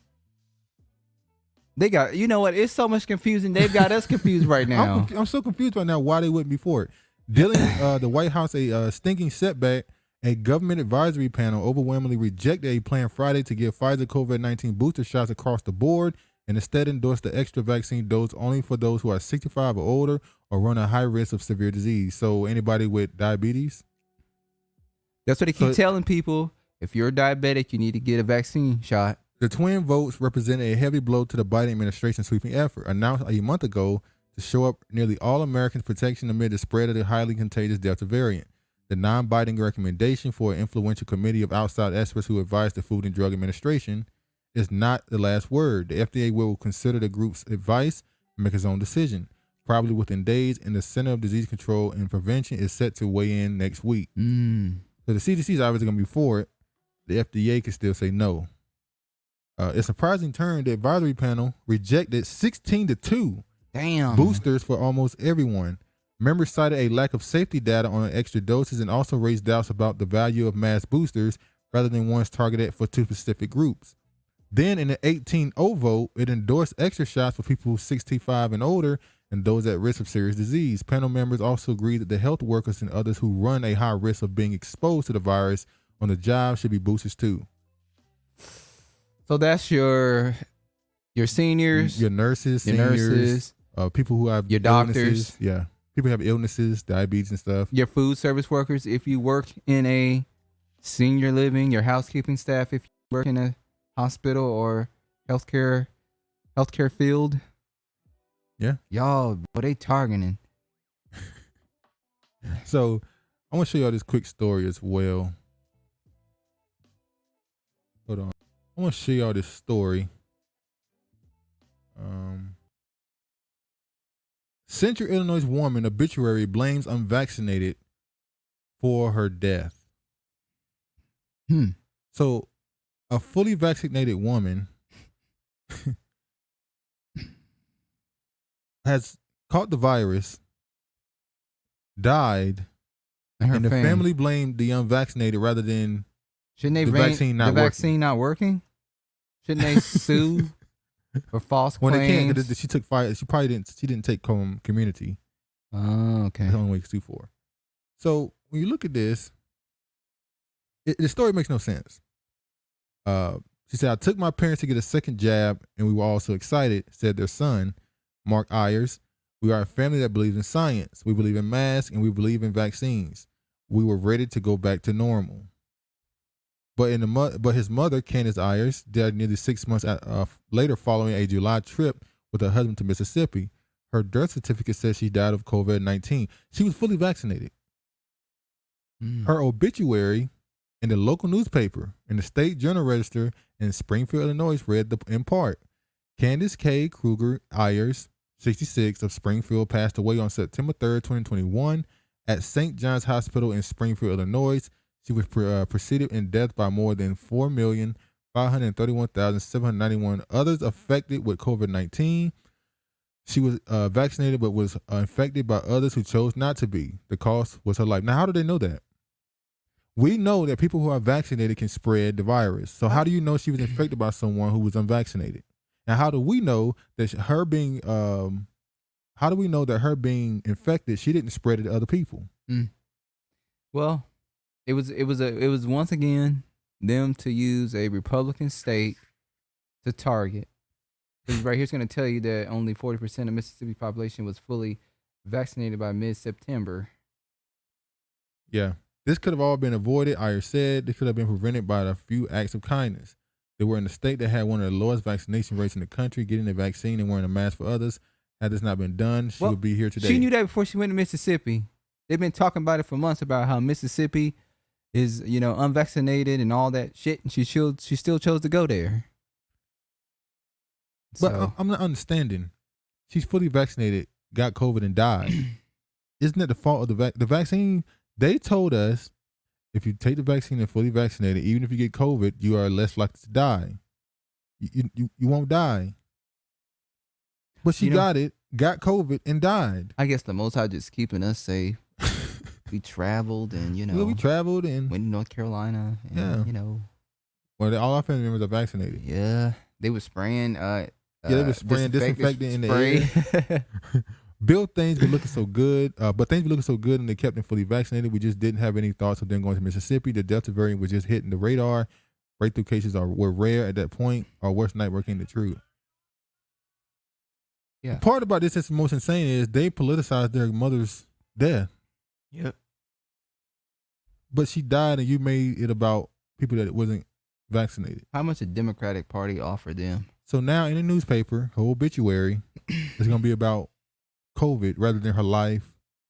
And the wonderful things she did. The vaccinated. You made it about unvaccinated people rather than about her life. Sounds political to me.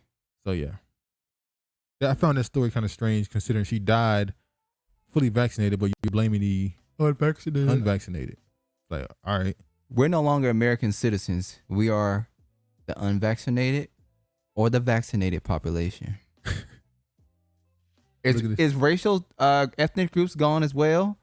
Is it just now unvaccinated and vaccinated people? That's what I'm saying earlier. Sounds like they're trying to get rid of different class systems. I'm wondering what they're going to do when they finally have to bring it out that black people are hesitant to take the vaccine just as much as anybody else. Nobody else is more or less. So when they going to start calling them out too, or they going to keep trying to play with kid gloves on? More than 30,000 women in the UK report irregular periods after getting COVID jab. Ooh. So they're getting their menstrual cycle every 3 months instead of monthly? All that backed up. I mean, I ain't even read that. I mean, that's kind of says everything, don't it? Do I need to read it? When is the impotent article going to come out? It can't come out now. It's too hot. Ooh, but when it do, Nicki Minaj fires back. Hold on, y'all. Also, some crazy shit happened with The Guardian. The Guardian proclaims Anthony Fauci as the sexiest man alive. No comment. Bruh, y'all can keep letting them play games with you, man. Anthony Fauci, it was always his dream to be named the sexiest man alive, and he got it. Are you serious? All right. Next article. MSNBC silent on Rachel Maddow. Sorry. Joy Reid amplified false story on ivermectin overdoses. So more lies. So Joy Reid been telling. So you see this tweet here. Rachel Maddow said, patients overdosing on ivermectin backing up rural Oklahoma hospitals, ambulances. The scariest one I've heard of and seen is people coming in with vision loss, he said. That's what she said happened. You see here, so on Tuesday, Maddow followed up that tweet with a link to a report writing 2 OKC hospitals have chimed in on this now. One saying they've had ivermectin patients in their ER, adding to the congestion caused by COVID. Another saying they haven't. So wait. So you said that, got all the attention on it, and then one of the hospitals said that's not true. One said they did. One said they did. Other said we didn't. So you're not supposed to report on it. Or at least supposed to report both sides. Then Joy Reid went in and did this. Now, ivermectin, they call it a horse dewormer. dewormer. So basically, get rid of the parasites in horses. Yep. So is a COVID vaccine caused by a parasite? I mean, it's COVID. Yeah, it's COVID, a parasite. So if I'm not saying it is. If ivermectin is used to get rid of parasites, and it works allegedly according to the American Journal of Therapeutics, which is produced by the NIH, National Health Institute, which is ran by Fauci. So this is connected to Fauci. If that's true, I mean, I said NIH, NIH, National Institute of Health. That means the COVID is a parasite. Yep. We're not saying that. We're not saying that, but this is all alleged. If ivermectin, according to American Journal of Therapeutics, this is what they had to say. They went through the abstract, the background. Repurposed medicines may have a role against the SARS-CoV-2 virus. The antiparasitic ivermectin with antiviral and anti-inflammatory properties has now been tested in numerous clinical trials. Yeah. You see here, go down here to the conclusion. Moderate certainty evidence find that large reductions in COVID-19 deaths are possible using ivermectin. Using ivermectin early in the clinical course may reduce numbers progressing to severe disease. The apparent safety and low cost suggest that ivermectin is likely to have a significant impact on the SARS-CoV-2 pandemic globally. So, according to the American Journal of Therapeutics, which is connected to the NIH, which is connected to Fauci, if you take ivermectin in the early stages of having COVID, opportunities are waiting for me, huh? If you take it in the early stages of COVID, it works. But ivermectin is meant to kill parasites, which means COVID. No. We're going to let you all draw your own conclusion to that. Okay. I'm just saying. We do not give out misinformation on this channel. I'm just saying. We follow the science. Ivermectin is not a horse dewormer. Ivermectin was used on humans a long time, and it was repurposed to work on horses. But if it's a parasite, it's for parasites. Mm-hmm. Come to your own conclusion. And it works in the early stages. Come to your own conclusions. All right. Jeff, we want to leave that alone. All right, we're gonna leave that alone. I'm just saying, I wanna go. All right, like that's a whole topic we can go in on. We're gonna leave this alone. We want this video to make it to the airwaves. Here's another video. How COVID-19 hybrid immunity could be a potential pandemic game changer. Mixing vaccines could offer a stronger immune boost. Preliminary data suggests. So we'll give you a Pfizer, we'll give you a Moderna. Man, it's a cocktail. We'll give you a Johnson & Johnson, AstraZeneca. You might well throw some ginger ale in there. We can get it popping. People gonna be walking around. What the hell going on? You know what? They're trying to turn people into mixologists. So there's no point in having different names for the vaccine. No. So this is what it tells me. Let's say I have both shots of Pfizer. They're not saying, hey, you should go get a Moderna too. Because that one it helps Pfizer. Or if you got a Pfizer or in a Johnson & Johnson, she'll get a Pfizer. You need all three. So then so if something were to happen to you, you can't sue anybody because you've had multiple. Who do I sue? Do I sue Johnson & Johnson? Do I sue Pfizer, Moderna? Which one gave me this side effect? So now they made sure to put the word preliminary in there. So they're saying it's early, it's too early, which means y'all they just fishing right now. They're seeing people reaction to it. Or they've been giving people multiple different shots already. And they just. So either they're fishing. All alleged, of course. Either they're fishing or they're kind of letting it leak a little bit what might be happening. They've done it. Yeah. But here's the crazy Allegedly. part. If you look at this, who warns that this was July 13th, 2021. 2021. This is a couple months ago. They said, who warns against individuals against mixing and matching and this is the COVID vaccine? This is the World Health Organization's chief scientist. So the World Health Organization's chief scientist has advised individuals against mixing and matching COVID-19 vaccines from different manufacturers, saying such decisions should be left to the public health authorities. Yep. So that's all they need to know. What they're saying is, I can't say I got 2 Pfizers, I want to get the Moderna. I can't do that, but they can tell me to do it. They can tell me to do it, but I can't do it on my own. Nope. Okay. So when this news came out about this whole possibility, the comments on a tweet was just funny. Hit me with the Moderna ASAP. Start asking your pandemic fear porn friends if they received all vaccines yet. Y'all are crack fiends. Collecting all vaccines. Like Thanos. Nigga got a cocktail. CDC mixing okay. Who? Don't mix. Been on this. Just got my 15th dose. We outside. Are niggas really doing that? Getting multiple doses? Yeah, he said he's on his 15th dose. I think he's just joking. But I would hope so. If this is true, I want to see you next No, year. because they keep medical records on how many vaccines you've taken. Yeah, I want to see you next year. Oh yeah, my ball's about to be big as Y'all Motherfucker joking. said, make a Long Island iced tea. I'm trying to turn y'all into super soldiers. Mixed with the harsh, dipped in the lean, blue dream. I'm a fucking fiend, Juicy J. I want to collect them all. So people was always making fun of it, like, you out of your damn mind if you think people gonna fall for this. But I think people gonna fall. Couple will definitely fall They're for definitely it. gonna go run and go By get all couple, of them. we mean millions. Of course. Well, how do people keep falling for this stuff, man? That's his wife. Yeah, I want to show this now. Who does the testing for FDA approved drugs? The FDA? Nope. The FDA relies on the NIH for testing results. Christine Grady is the head of Department of Bioethics at the National Institute of Health. Here's a picture of her and her husband. Her name is Christine Grady? Yeah. So the FDA relies on his wife to get something. And she doesn't go by her husband's last name. She just goes by Christine Grady. You know why they do that? Because if her name was Fauci.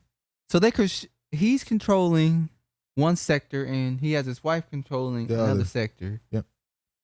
So this is just like the damn Gates. Wow. And they get away with it. Sad, man. It is. Oh, look at this one. Aussies are now ignoring tyrannical public health mandates heading to a beautiful abundant. Now, we know how bad it's been in Australia. Lockdowns. They're ignoring it now.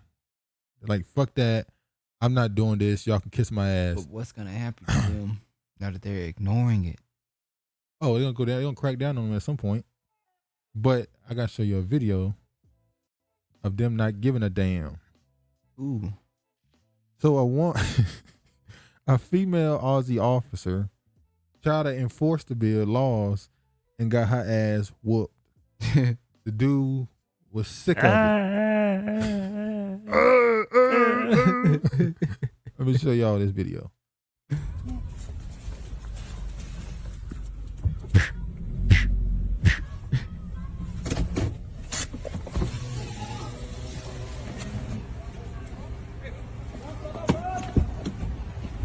Get back! Get back!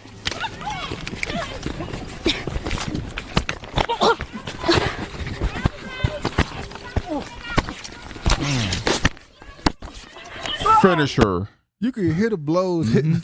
Nah, this is America. Oh, he'll be shot. Yeah, he wouldn't even. The second he ran up, pow, pow. He went, yeah. Yeah. If this. Oh, Lord. Don't let it be a black man. Pedicity 630. That's what hoits the banks down. If this was a black man that ran up to this white female police officer and began to whoop her ass, we would have heard pat, pat, pat, pat, pat, pat, pat, pat. Whole clip. They would have had extendo on that mug. Yeah, it would have got nasty for him. He wouldn't have got away with it. Would have been, another bullet bag. As black women, our women like to reference us as. See, I ain't want to go into that. It's nasty. And unfortunately, I shouldn't have to say all of our women reference us as that. Let it hit who it's supposed to hit.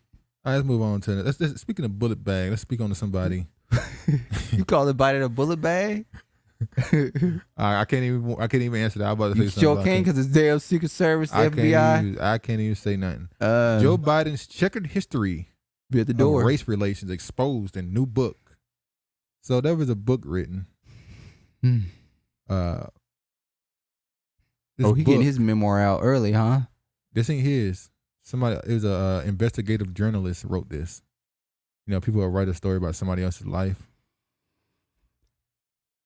And it's better because they get to the nicks and crannies. They don't leave shit out. They go get people who don't like you and who do like you. Somebody should have did a memoir on Obama's life. Oh, they did. You just didn't hear about it because they popped their ass before they had a chance to release it. A new book about President Biden and his family rise to power claims that the residence that he lived in at the beginning of his Senate tenure came with a caveat that barred it from being owned or occupied by any Negro. Like here in the state of Seattle, in the state of Washington, especially in the Seattle district, I think it's the U district, Roosevelt district, they had it where you cannot sell. Oh, Queen Anne district too. They had it in the deed.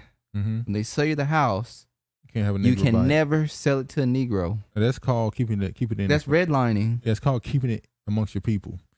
But the Biden's insider family, first family, 50-year rise to power by investigative reporter being Scheringer of Politico is set to hit the bookshelves next week, but Fox News obtained the exclusive chapter of the book. During the first years of Biden's Senate tenure, he moved into a house his parents had vacated in Falkland, Delaware. Over a decade later, it was reported that the house came with a restrictive caveat that said the house couldn't be owned or occupied by any Negro or person of Negro extraction. So even a biracial person? Octoroom. Any of them. You had to be 5 generations in. So it says Biden pushed back against the restrictive caveat in 1986, saying that his parents, Joseph Sr. and Jean, filed a declaration of disavow disavow saying they find the restriction morally repugnant and they could not be bound by it. According to the Associated Press, Biden also claimed the deed his dad signed did not include the restrictive caveat. All right, bullshit, but you know, it is what it is. Biden has a checkered history when it comes to racial relations in the African American community. While campaigning for president in Alabama in 1987, Biden said, "We Delawareans were on the South Side in the Civil War," and reportedly boasted about receiving an award in 1973 from segregationist George Wallace, who was the governor of Alabama at the time. Which is funny because he compared Trump to George Wallace, but he liked George Wallace, so that means he liked Trump. In 2006, Biden touted Delaware as a slave state, an attempt to appeal to Southerners ahead of 2008 presidential campaign, saying, "My state was a slave state. My state is a border state. My state is the 8th largest black population in the country. My state is anything from Northeast liberal state." Now, what did he mean by my state is the 8th largest black population in the country? Maybe he meant that the most slaves. Yes, that's what I get from that. He's saying they had a lot of black slaves there, which means why they have the 8th largest black population. He made sure to point out we're a slave state, we were a border state, and we are the 8th. And I had no idea that Delaware was the 8th largest. That was in 2006. Okay. So I don't know about now. Most Negroes are in the South. Yeah, during his 2020 campaign, Biden raised eyebrows several times as his Democratic opponent and then President Trump shed light on his history of insensitive comments and longstanding policies that had negatively impacted African Americans. Trump was right. Now, keep in mind, this article was written by Fox News, so you know what they're saying is true, but they're also painting this in a way that they really don't disagree with Biden. But you know, look what he said about black people, but you said the same thing. They don't care. So. During a May 2020 radio interview with Charlamagne the God, Biden received backlash for suggesting African Americans ain't black if they hadn't decided who to vote for between Trump and Biden. Vice President Harris, who was a Democratic presidential candidate running against Biden in 2019, said it was hurtful that Biden praised the civility of segregationists he worked with in the earlier days of the Senate. Yeah, Biden, we already know who Biden is.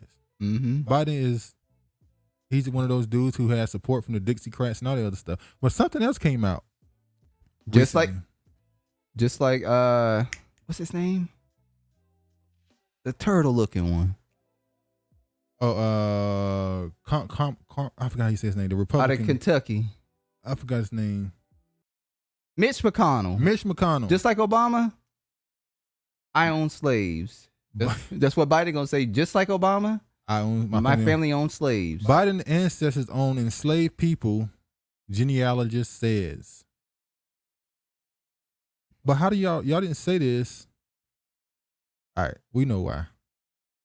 So when you read through the article, they pretty much say that they tracked down his family and found out on the 1800 centuries that his great-great-great-grandfather owned 2 enslaved people.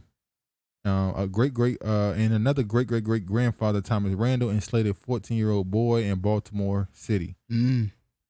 Now, why would a man enslave a little 14-year-old boy? Yeah. We don't really want to get too deep into that. Buck breaking. Why would he enslave a 14-year-old little boy? Pedo, allegedly. I mean, we see what Biden do. We've done a video on him too, and the crazy shit he doing. Anyway, let's just move on. Little girls though. Little boys too, probably. If you look at this, Joe Biden and the Dixiecrats who helped his career. We talked about that. We talked about this already. So yeah. You see right here, where is it? There's a part of this I wanted to read. Oh, here you go. Eastland never called me senator, Biden told Jones supporters. He called me son. The Scranton, PA native, who would someday serve as the vice president of America's first black president, spent his first term relying on the counsel and mentorship of not only Eastland, but also Mississippi's own powerful segregationist, Dixiecrat U.S. Senator John C. Stennis. Born in Forest, Mississippi, Eastland was part of a family steeped in myth-making of the so-called lost cause of the Confederacy that falsely recast the South's role in the Civil War as one of gallantry and honor, a fight not to defend the institution of human slavery, but to preserve white Southerners' way of life. The family history primed its descendants to accept this mythological rewrite. The Eastlands had moved to the forest only after Union Army General Williams Sherman raised their farm 8 miles into the Hillsboro. Eastland's mother, this is Biden's mentor. Eastland's mother, that's Biden's mentor's mother, Alma Austin Eastland, was winged on first-hand reports of Yankee brutality and bitter and one-sided, often misguided, even hysterical accounts of Negro rule. During Reconstruction, historian J. Lee Annis wrote in his 2016 book, Big Jim Eastland, the godfather of Mississippi politics, Alma's father, Captain Richmond Austin, has served under Confederate General Robert E. Lee at Gettysburg and then in Coventry under General Nathan Forrest, who became the first Grand Wizard of the KKK after the Civil War ended. Austin passed a whitewashed portrayal of the heritage on to his daughter, who then passed it to her son, the future U.S. Senator Eastland. Biden's mentor is a descendant of a Confederate soldier who worked under Robert E. Lee and a KKK Grand Wizard. Mm-hmm. That's all. So when I hear about his family owned slaves and his opinions on black, I'm not surprised. Yeah, I'm sure people listen to this ain't surprised either. He's been very honest with who he is and what he's about. So, I mean, it is what it is. But I do find it funny when I went to the tweet that they put out about Biden's family slave ownership. I ain't never seen as many people in my life, as many white people, admit their family owned slaves. Look at the comment section. So did mine. What's your point? People have ancestors who did all sorts of awful things. I'm willing to pay what I can in reparations on their behalf. Okay. Many black Americans have ancestors who owned slaves. Blacks during the slave trade captured and sold other African slaves. I'm white, you think, but my mom's dad is half black from the South, but my Ancestry.com line through him is just still a mystery. Who's pure? And what is pure? This is irresponsible reporting designed to stir up negative thoughts about others. Knock it off.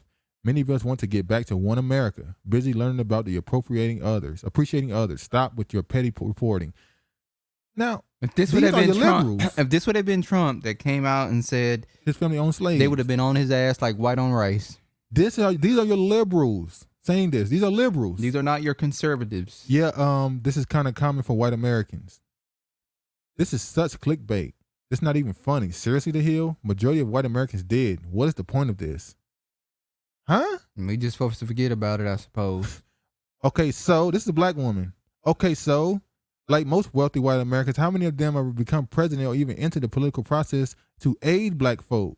If you're running out of legitimate stories news, just say that. Wow, Miss Ann. She want to be Miss Ann so bad, it's ridiculous. I'm going to assume that all wealthy white Americans, men own slave men. Ooh. House party. Ooh. I knew your name. They used to call you Jawbone. This is what white women do. They never want to own up to their participation in slavery. Read the book. They were her slaves. Some of you were far worse than white men. Yeah.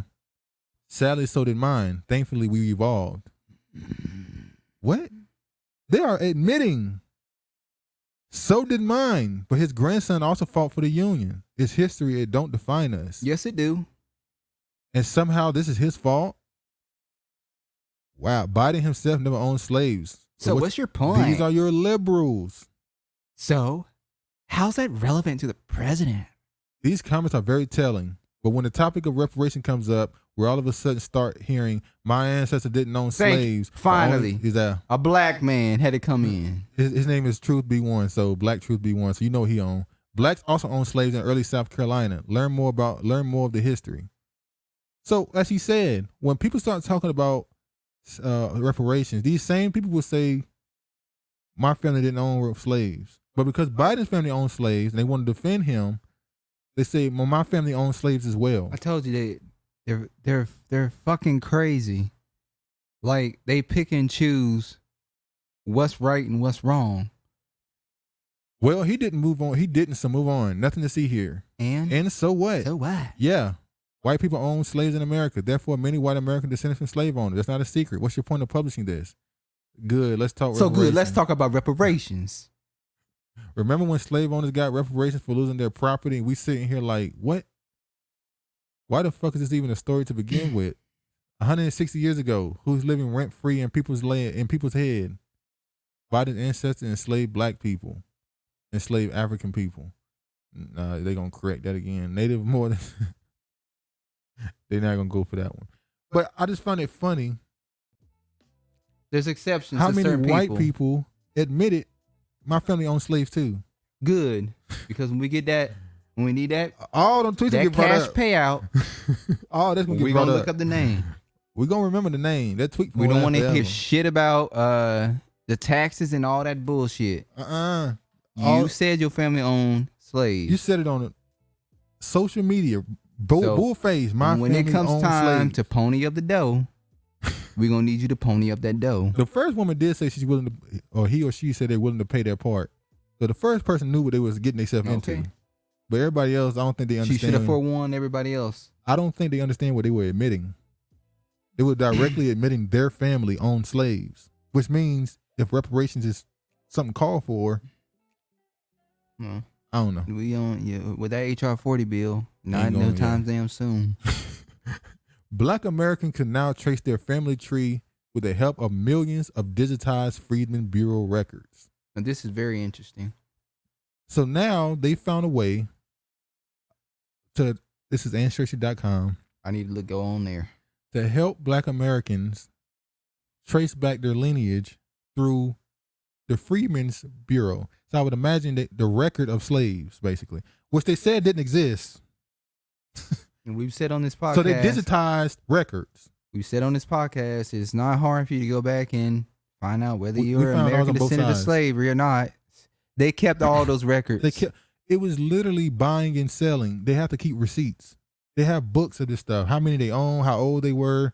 Like, do you know how many white people have those books even in their house? Where they're got them stashed in the attic in the bottom of a box. They found where their great grandparents had property, land, those big old mansion houses, and they had plantations B for black, female, Negro, mulatto, copper, native, colored. Yeah. So They basically took the records and digitized them. Yep. They're admitting there were already records. They just digitized them. Yep. They kept them receipts. So yeah. And thank the Most High they kept those receipts. You know, well, let's look at this video they had right here. Let me go ahead and show this video.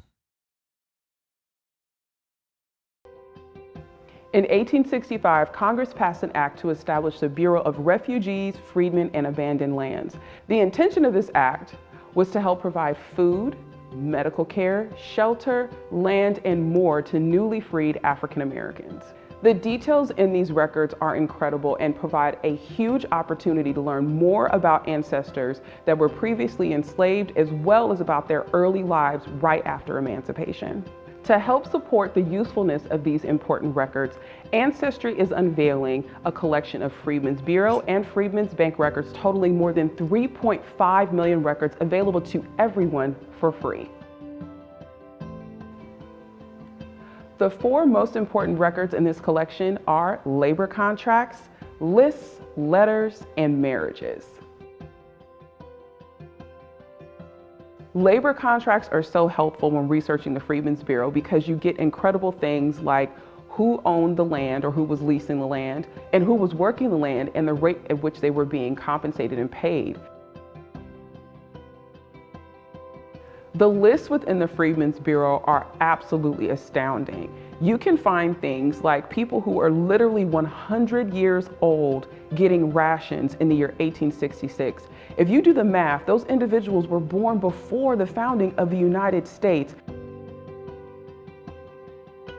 Letters are incredibly helpful when searching the Freedmen's Bureau because a large number of people were not able to read and write. They relied on the Bureau's officials to write letters on their behalf. It could be for things like maybe handling disputes with people that they were in labor contracts with, or maybe requesting that someone would marry them, or even potentially to help locate other family members they had been separated from during the time of enslavement. Marriages within the Freedmen's Bureau can help you collect a lot of valuable information on your ancestors. They include the name of the bride and the groom, along with the person who solemnized the marriage, and they can include additional information such as the number of years the couple had been living together prior to them being married by the Freedmen's Bureau, as well as where the marriage took place, which could be the place that the couple may have been formerly enslaved. The details in these records can potentially lead to key breakthroughs.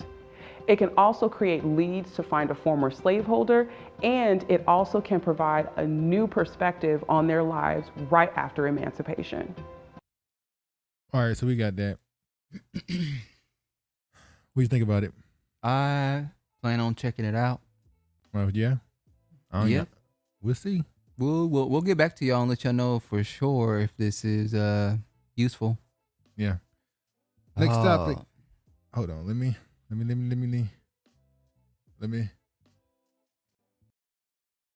Big teeth ass AOC. The masking of the servant class, ugly COVID image from the Met Gala are now commonplace. All right. So since we're talking about slavery and servitude, let's get to the split in society that's getting bigger and bigger by the day. America at this point seems to have a royal class. That's your celebrities, politicians, athletes. So we've been noticing that politicians like AOC and Joe Biden and what's her name, the House Speaker, Nancy Pelosi, and all the Democrats and the squad, the progressives, and all them, they've been pushing for mask. If you remember a few months ago when I think Obama had a party or something, and they got on TV and said, why weren't they wearing masks? And a woman said, the reason why they're not wearing masks because this is an educated, sophisticated group. They don't need to wear, basically saying they're higher class than that. They don't need to wear masks. COVID wouldn't dare infect them. COVID wouldn't dare infect them. So COVID only targets poor, working class, and middle class people. So you need to wear a mask. That's why if you make six figures, it don't bother you. Well, that's why black people are so highly affected by COVID-19. That's how it goes. So I'm not gonna read the article. I just want to show the context, the videos he put in here. We have in store for later. But for now. Look at this. No mask. But the people serving have on masks. Have on masks. Not sitting 6 inches apart. Not So social I mean, look at this. distancing. All these people are not wearing masks, And they but the servants have to wear masks. And they didn't have their mask on you before they started eating, so we can't use that as an excuse. So it becomes a situation where, when are we going to admit that this country does have a monarchy at this point? Mm-hmm. I'm gonna go down to this other video. Look at what AOC. Now this right here was crazy. AOC wore a dress called. She wore the dress, and the dress had "Tax the Rich" on it. Hold on. Yeah. So she wore this dress, "Tax the Rich," but it cost $30-something thousand to get a seat at the table. Mm-hmm. This is the girl who made the dress. She's Canadian. She's a Canadian. She's an immigrant, and she used her as a. Once again, they use so-called black people to cover for themselves. She's the one who made the dress for her. So she's making an argument. The reason why I'm here and I'm wearing this quote-unquote black woman's dress, this immigrant's dress, and I'm wearing this "Tax the Rich" on there, I'm for the people. They're not for the people. Jimmy Dore already done exposed your ass. Let's see what they had to say. The bullshit she was talking in this video. When Aurora and I were first kind of partnered, we really started having a conversation about what it means to be working class women of color at the Met. And we said, we can't just play along, but we need to break the fourth wall and challenge some of the institutions. And while the Met is known for its spectacle, we should have a conversation about it. So you went to a party about boasting how rich you are to show you're down for the middle class people? Well, I don't see no middle class people going to the Met Gala. Only people that get invited there is wealthy people. Wealthy people. And as you can see, no mask. None of them got on masks. Now the people that was holding on to their gowns, they had on masks. The Help. Now look at that. The Help. Look Jennifer at that. Hudson arrives maskless. This is crazy. Look at this. They got on mask. They don't. What is the point of this? Because they're the elite. This is what the new world is coming to. There's not going to be a middle class. It's either you got money or you don't got money. I'm going to show you another clip of this. This is in Brazil. How are we going to understand it? These are wealthy Brazilians, very important people who are sitting around with no mask on, but we're not going to play the video. Their servants have it. Tanto creme branco. Tô acostumado só com leite condensado só. Look at this. No mask. No mask. No. Oh, but look. Oh, a mask. The servant got on a mask. This is the new world order. So it's okay to make me wear. It's okay to make me wear a mask if I'm poor. Poor. That's okay. So is this virus, or was this created just to get rid of the poor population? It's immune to rich people. Well, remember when it first started, a bunch of athletes and celebrities were saying they had COVID. None of them passed away though. None of them. But they all popped out. Oh, I had COVID. Now all of a sudden, ain't none of them sick. Watch this. Yes,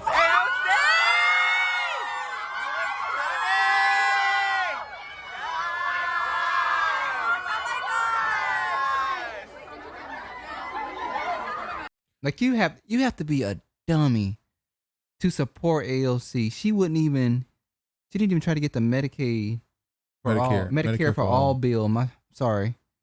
On the floor.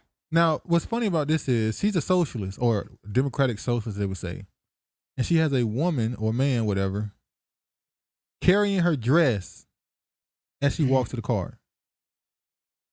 What the fuck is going on? Because this is what they all want to be a part of. What the hell is going on? They want to be worshipped as gods. This is a person who's supposed to be against big money, against the rich. She ain't against shit. What the hell is going on? She's a communist. She's a portraying herself as a socialist. She's a champagne show socialist. Okay. Well, rich people who claim they care about the poor people. That's a champagne socialist, basically. Yeah. Like communist. I don't know how you can defend that if you're a supporter of her. And she always used black people. That's what them Boricuas do. She always used black. Remember when they talk about reparations and she started bringing up Latino people? She actually made an argument that people at the border should get reparations. When they chose to bring their ass over here. Which, by the way, there's some crazy shit going on right now with the Haitians trying to cross the border. And Biden he's stopping drones from going to the border to show it how many of them it is. So I wonder if he's gonna let them in. I don't think he's gonna let them in. Is he gonna go to the border now? I think the reason why he don't want drones down there is because he's not gonna let them in. AOC took some good pictures, boy. Yeah, let me show y'all this. I don't think he's gonna let those Haitians in. That's why he don't want them down there. Want the drones to show them down there. Remember when we were looking at Fox News? That clip on YouTube, and it showed all those black people coming across the border, and you was like, "Damn, what a message is that? Ain't nothing but black people." So yeah, but look at this. Remember these infamous pictures that she took at the border at the wall to show how sad she was and how this is devastating. Which this is happening to her people. One of the craziest photo ops, and people actually, it's crazy. Well, look at this. So look, they show them holding hands at the border. Hispanics standing together. Oh, look at she's crying. Oh my God. I can't believe this. Oh, look. Oh, this is a guy that's taking a picture. When you see it from this angle, it makes you go, this is a photo shoot. Because it's like, this wasn't authentic. You had a dude crouch down, look up to you to take a picture to get a good shot. Whoever took this picture was doing that because they felt like it was bullshit, by the way. Thank you. Whoever took this one is like, appreciate you. This woman is a fraud. And I'm sick of her latching herself or latching brown people, because I don't know what brown people is, because there's black people who are brown. You know what? I keep saying it's a lot of confusion with that brown and black, because sometimes I feel like they're talking about Black American people and Afro-Latino people. And then sometimes I feel like they're saying black people and they're grouping the whole Hispanic Latino community under the brown umbrella. Yeah, I don't know. Because a Middle Eastern person can be classified as a brown Indian person. can be brown. Hell, some can be black. Asian, yeah, Southeast Asian can be brown. Like, what are we talking about? So what is brown? So yeah, she keep latching herself onto black people and issues so that they can get more support for theirs. I can't believe when she tried to latch on black reparations to Latinos. It was like, but like I said, yeah, go to the Hispanic caucus. You ain't gonna see shit on there about black people. You damn sure won't. But go to a black caucus. They got everybody and their mama on there. Now, next story. Gymnasts recount FBI mishandling of their allegations about Larry Nassar. Remember a few years ago, I guess he was was he their gym? He was I'm trying to think. Was he the Olympic coach or gymnast coach, I think? Yes, I think. I'm pretty sure he was the Olympic coach. And allegedly he sexually harassed and assaulted and even raped, accused of rape with some of the girls that he was dealing with. Didn't SNL do a sensitive skit on Simone Biles? What you mean? The black guy on there? It wasn't a skit. He said something insensitive about her sexual allegations she has towards that. I don't know about that. What the SNL guy. The black guy on SNL? Michael Shea? I think so. I don't know. I don't know about that story. But you look at here. In a vivid and emotional testimony at a Senate hearing Wednesday, 4 elite American gymnasts testified about the abuse they suffered by former USA gymnast doctor. I'm sorry, he was the doctor, not the coach, Larry Nassar, and their feelings of betrayal by investigators, including from the FBI, who they say let them down. You know, they fired the FBI director, I think it was. Hold on, let me look this up to be sure. Gotta make sure. I'm pretty sure FBI director fired.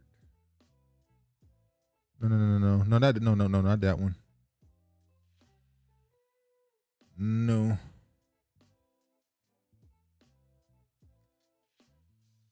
No, FBI agent charged. No.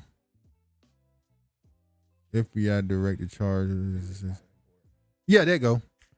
FBI fires Michael Langman, lead agent of failed Nasser abuse. Yeah, that's it. So the lead investigator was fired in the situation. I mean, go ahead and pull it up. As it should. I don't need to pull it up. I just need his name. So yeah, he was fired. Olympic gymnast Simone Biles tearfully says she blames NASA and also an entire system that allowed his abuse, including USA gymnasts and the U.S. Olympic and Paralympic Committee. The scars of the horrific abuse continue. Biles testified and said the impact of this man's abuse will never be over. Michaela Maroney said Manasseh turned out to be more of a pedophile than he was a doctor. Now, how old were they when he was doing all this? She recalls sitting in a bedroom floor in 2015 telling the FBI on the phone all of the molestations in extreme detail. She said that after describing instances of abuse by Nassar, including prior to her winning the team gold at the London Olympics in 2012, I cried and they was just silent.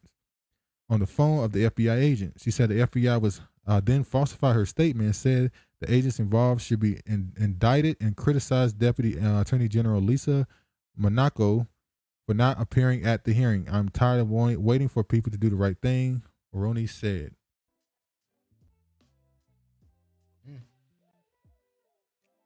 Sad. Sad what happened to her. What you got to say? Something you want to say? Say it. No, I don't have nothing I want to say. No, because he want to listen, y'all. When he get like this, he sit back in the car. He sit back in his chair. He didn't want to say nothing. What do you want to say? Nope, I ain't saying nothing. Don't be a coward. Say it. I ain't no fucking coward. Say it. Nope. I ain't gonna say it. Next headline. What you want to say? Yip, cheerio. Say it. No, I ain't saying nothing. I ain't saying nothing. FBI agent who investigated child sex crimes against children charged with sex crimes against children. David Harris. That might show why they didn't look into Larry Nassar. Or what's that guy's name? Weiner. Anthony Weiner. Anthony Weiner. Or Epstein, or Trump, or Biden, or the laptop Biden's leave son. Trump out of this. Hunter Biden, huh? Leave Trump out of this. Yeah, he a damn pedophile too. Want to sleep with his own daughter. But yeah, an FBI agent who investigated sex crimes against children has been arrested and charged with multiple sex crimes against children across several states, including to the Franklin County Sheriff Office. Deputy says Special Agent David Harris was tasked with investigating crimes against children, including child pornography. But in February of this year, he was accused of exposing himself to a 14-year-old girl in a lewd and lascivious manner while on vacation in St. George Island. The investigation began in Franklin County, but because of Harris' role in the FBI, his status as a colonel in the U.S. Army Reserves, and the location of the witnesses, victims, and suspect of the Department of Justice and the House of the Inspector General joined the case. So, yeah, Harris, 51, is now in jail in Louisiana and faces a string of criminal charges, including the indecency with a child, crimes against nature, and sexual battery. That might be why they didn't investigate what happened with them. I think that kind of goes hand in hand right there. All right, so let's move on because Travis ain't feeling this topic right now. I don't know what it is. Oh, hell, this one right here. Jesus Christ. So, this is what you wanted to get to, ain't it? All right. Pedophile in Texas schools. Mom lays into school board for sexually explicit reading lists. So, parents. Huh? Go ahead, sorry. Go ahead. I was going to say parents, if your kids are bringing any type of literature home, books, make sure you are involved with what they're reading. Because it's getting wickeder and wickeder. It's getting bad. I'm going to let y'all hear. They're trying to normalize let me get the word out. Pedophilia, because that's the new alphabet they want on that community. They want to put that P on there so bad. That P, man, they've been waiting to put that P on. The P is the judgment. The P is the last one that's going to cause judgment on this damn nation. Possibly. I think that's already coming, but yeah. Well, judgment has already started. Yeah. But when that hit the fan, it's going to be like, damn. Let me show y'all what she said within the books. To the book that he received, but Mr. McKay, I pray you are a man of your word. Last week, I asked my children if I could check the books that they picked up from the school. My son picked up this brand new book from the shelves in class, Lawn Boy. He was under the impression it was about a kid that ends up at the beginning mowing the grass at Disneyland. I'd like to share a few quotes with you. This first one, just turn around. On page 19, not that it really matters in 4th grade, at a church youth group meeting out in the bushes, I touched Doug Goebel's dick and he touched mine. In fact, there was even some mouths involved. Next one, page 91. What if I told you I This is in a school book in Texas. Did you hear that? touched another guy's dick? What if I told you I sucked it? I was 10 years old, but it's true. I put Doug Goebel's dick in my mouth. I was in 4th grade. It was no big deal. He sucked mine too. And They didn't say, no penis or. No. I'm not even trying. Listen, y'all, I'm not trying to make an excuse. They just said dick. This is 4th grade. Like, this is 4th grade. I think her daughter. I think that's her son standing next to her. This is crazy. you know what? It wasn't terrible. Page 174. I don't know if I signed for this one. Yeah, I did. He talked about old times at the church, but never mentioned our penises or the fact that he never said 10 words to me after our little foray in the bushes. Not a single reference to holding or tugging or sucking dicks. All I could think about while he was chatting me up was his little salamander between my 4th grade fingers, rapidly engorging with blood. Page 230. I didn't think so for this. Why won't you admit we sucked each other's dicks? We shared a Hershey's bar, then you showed me your dick. The next thing I know, it's in my mouth. We sucked each other's dick, and you're pretending it didn't happen. What sort of diversity are you intending to teach my child with material like this? In addition, I'll share with you the exceptional quality of vocabulary. I stopped counting on page 66 after 44 bucks and 41 shits. The depravity of the content on the shelves in our schools cannot be mitigated with policy EM. At this point, I need you to know that according to policy FFH, this one please, local sexual harassment is defined as unwanted sexual advances, sexually motivated verbal, non-verbal conduct, or other conduct or communication of a sexual nature when the conduct is so severe, persistent, or pervasive that it affects the student's ability to participate in or benefit from an educational program or activity, or otherwise adversely affects the student's educational opportunities or creates an intimidating, hostile educational environment. What sort of educational environment do you think the plethora of sexually graphic books selections create for my children, or for any child for that matter? I won't go into my 4th grade daughter, but we don't, this is not a thing for 4th graders. Who normalizes sex acts between 4th graders? I'll tell you who. Pedophiles. So it's fortuitous that you invited the Leander Police Department to visit tonight so that we can talk about touched mine. In fact, there was even some mouths involved. So they started off in your libraries having drag queens read books to your kindergartners. Now they've put books in elementary school for your kids to read this type of vulgar language. That's crazy. Leander, Texas School District pulls books from reading lists. In February, a board meeting and school board listed a LISD parents who complained about the wide range of titles on the list. The list was contained 15 books from which students could choose. Came under fire as some parents saw the opinion options included to be inappropriate. Those titles were, of course, one featuring queer relationships, stories of sexual assault and violence, mental health, and racial violence. Only one that I pause on is the racial violence. What do you mean by racial violence? I don't know. At the initial meeting, one parent brought a sex toy and make a point about the content in Carmen Maria Machado's In the Dream House, a memoir about queer domestic violence. This is what we're asking our children to read, she said as she pulled out a pink sex toy. Then continued to read an excerpt from the book about sexual encounter between two women, and it included a sex toy. The parent went as far as to claim exposing children to books like this constituted child abuse.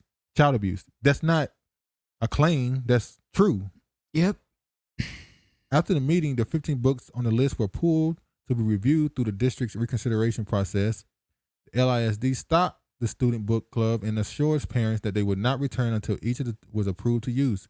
In April, the district removed the lottery by Miles Heyman, an author and illustrator of graphic novel adaptation of the Lotto of Shirley Jackson, Kiss Number 8. So all the ones they removed. What?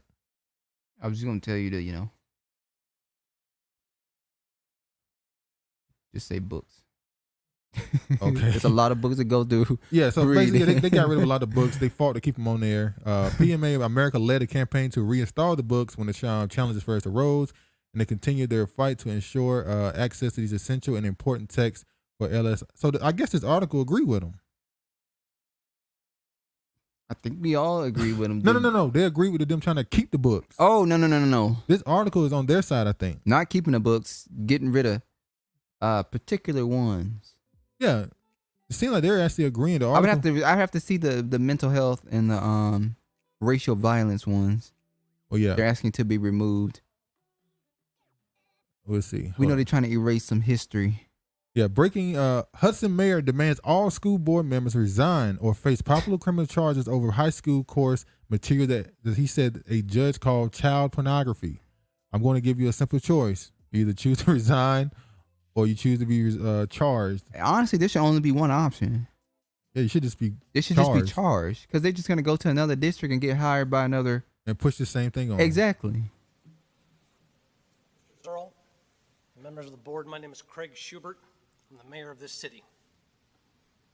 It has come to my attention that your educators are distributing essentially what is child pornography in the classroom. I've spoken to a judge this evening. She's already confirmed that. So I'm going to give you a simple choice. You either choose to resign from this Board of Education or you will be charged. Thank you. Thank you for your comment.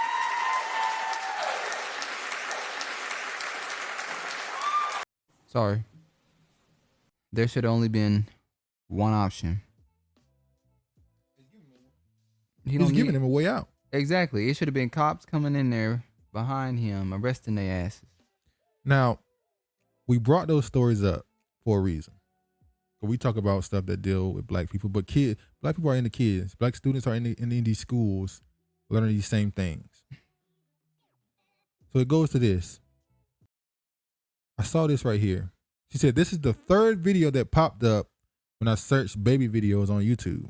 How much more proof do people need that they are after our kids? She typed in baby videos. And Little Nas X Industry Baby came up. So that means they have it. They intentionally put it in the algorithm for anything that comes up with baby or babies. So hell, it's probably on the nursery rhyme songs. I'm about to get to that. Remember before the adpocalypse, or maybe that was after the adpocalypse happened, there was a time when a dude made a YouTube video exposing these perverts, these pedophiles in the comment section on YouTube videos of kid videos. What they would do is a kid would make a video, maybe a little girl doing gymnastics in her bedroom, something like that. So while she's doing gymnastics, she's flipping over and, as a kid, she's flipping over doing splits, she's doing gymnastics. Perverts will go into the comment section and put a timestamp to where she's doing something suggestive. And what happens is when you click on one video, so the YouTube algorithm used to work like, let's say you watch a video about making pancakes. The entire recommendation side will be people making pancakes. So when people clicked on videos of these little kids, all the videos in the recommendation would be little kids. Mm-hmm. So it was like a portal into just pedophile land. And you go into the comment section and you would constantly see these timestamps. Like, who the hell, why are they leaving timestamps on this video? It was pedophiles doing it. So they shut it down. YouTube changed the algorithm. Now when you look at a recommended video, the recommendation section is kind of mixed up. Mm-hmm. You don't just go into just only those videos. This is what this still is though.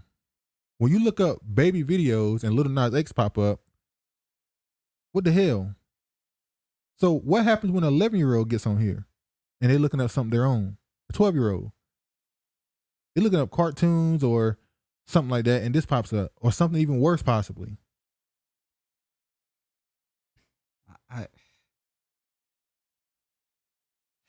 And YouTube allows this to go on. Yeah, but they'll ban you. They have. Listen, YouTube has a dark side of YouTube on it. Mm-hmm. They let certain stuff go up on YouTube, but there's certain stuff you can't comment on, and they'll fucking flag your channel talking about misinformation.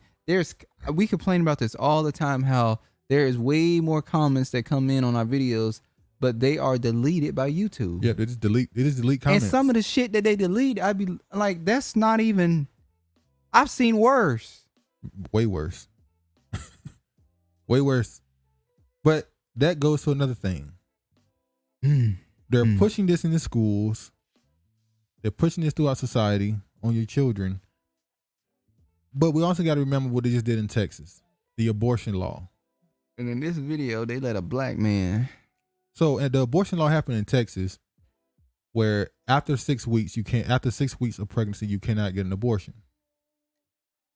So it's like, okay, regardless, your business. If you, obviously, our opinion is our opinion, yours is yours. But the point is, that's now a law now. You can't get it after 6 weeks. In Texas. In Texas, at least. I think it's just Texas. MSNBC, Joyanne Reid, had a segment where she talked about this. And when you listen to what this man said, you can't help but think this got to be something like a death cult. Like, what he said is so it's crazy. But you know what they did? Instead of letting a woman say all these things, they let this black man say it. Let me show y'all what he said.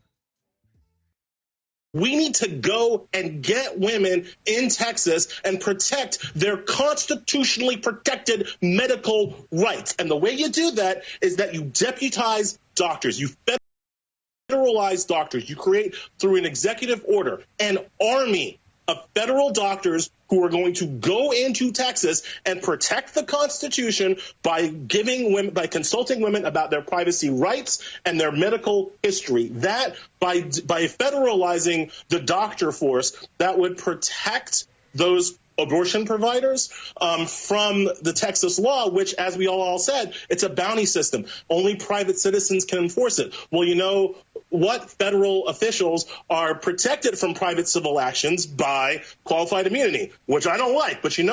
So hold on. I'll wait. You know what? It's time to play hardball, right? This is not go high time. This is go time. So you send in the doctors, they're protected with qualified immunity. And the way you get around the Hyde Amendment, which is this ridiculous rule that the government can't spend money on abortions because apparently poor people don't get the same health care as everybody else. Fine. The way you get around the Hyde Amendment is that you make abortions free, which, by the way, they probably should be already, and you privately fund the doctors who are doing this service in defense of the Constitution. Biden could do that law tonight, and you could have the doctors on their way to Texas tomorrow. That's what he would do if he needed to go get some people off roofs from a flooding situation. So a black man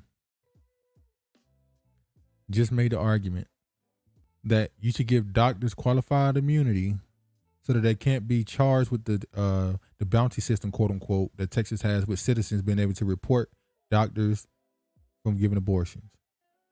But you're against cops who go out in the streets and shoot people. Unarmed. Black men in particular. You don't want them to have qualified immunity. So you can be killed outside the womb. I mean, you can be killed in the womb, but you shouldn't be killed outside of it. Just more destruction to our community.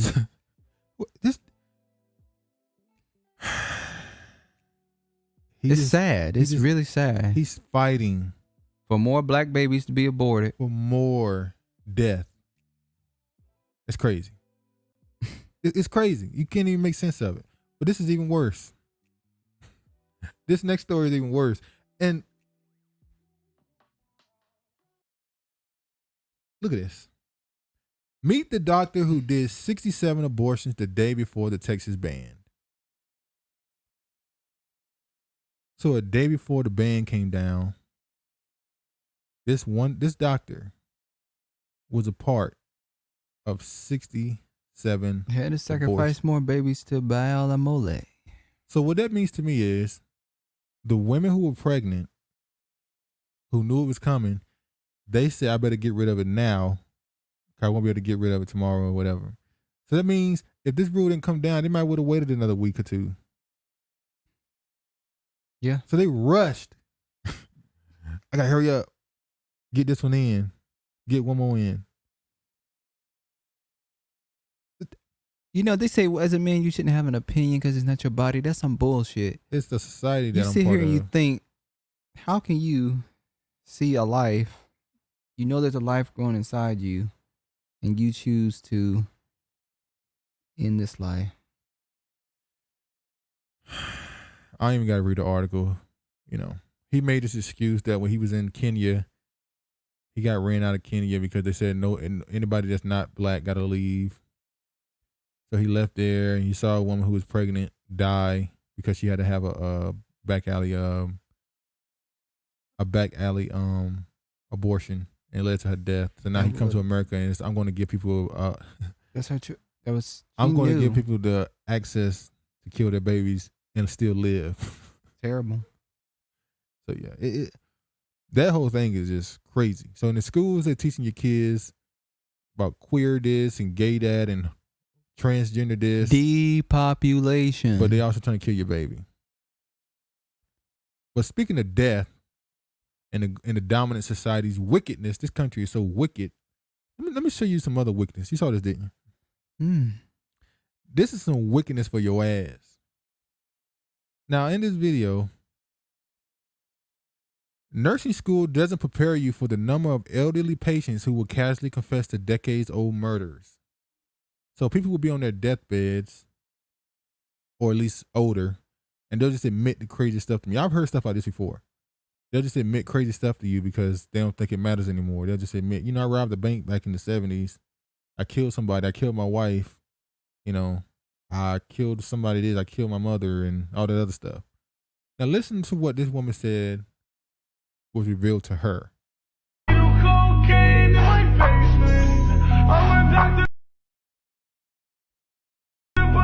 I had a woman dying from COVID confess something really heart-wrenching to me. She told me that when she was a teenager, she told her mother that one of the local black boys had touched her behind the grocery store. And in 1936 Louisiana, this was a very big deal. Not only was this boy lynched, but he was beaten, and his genitals were cut off. And then the family home was burned to the ground. And she watched it all happen. You want to know why? Because she saw that his sisters had prettier dresses than she did, and she just didn't like it. So she lied. And then it clicked. This same woman had been hallucinating for the past couple of days, saying that there was a black boy in her room watching her, would not stop staring at her, and she was scared shitless. She asked if she could be forgiven. I told her the only person who could forgive her was the boy she killed. Not sorry.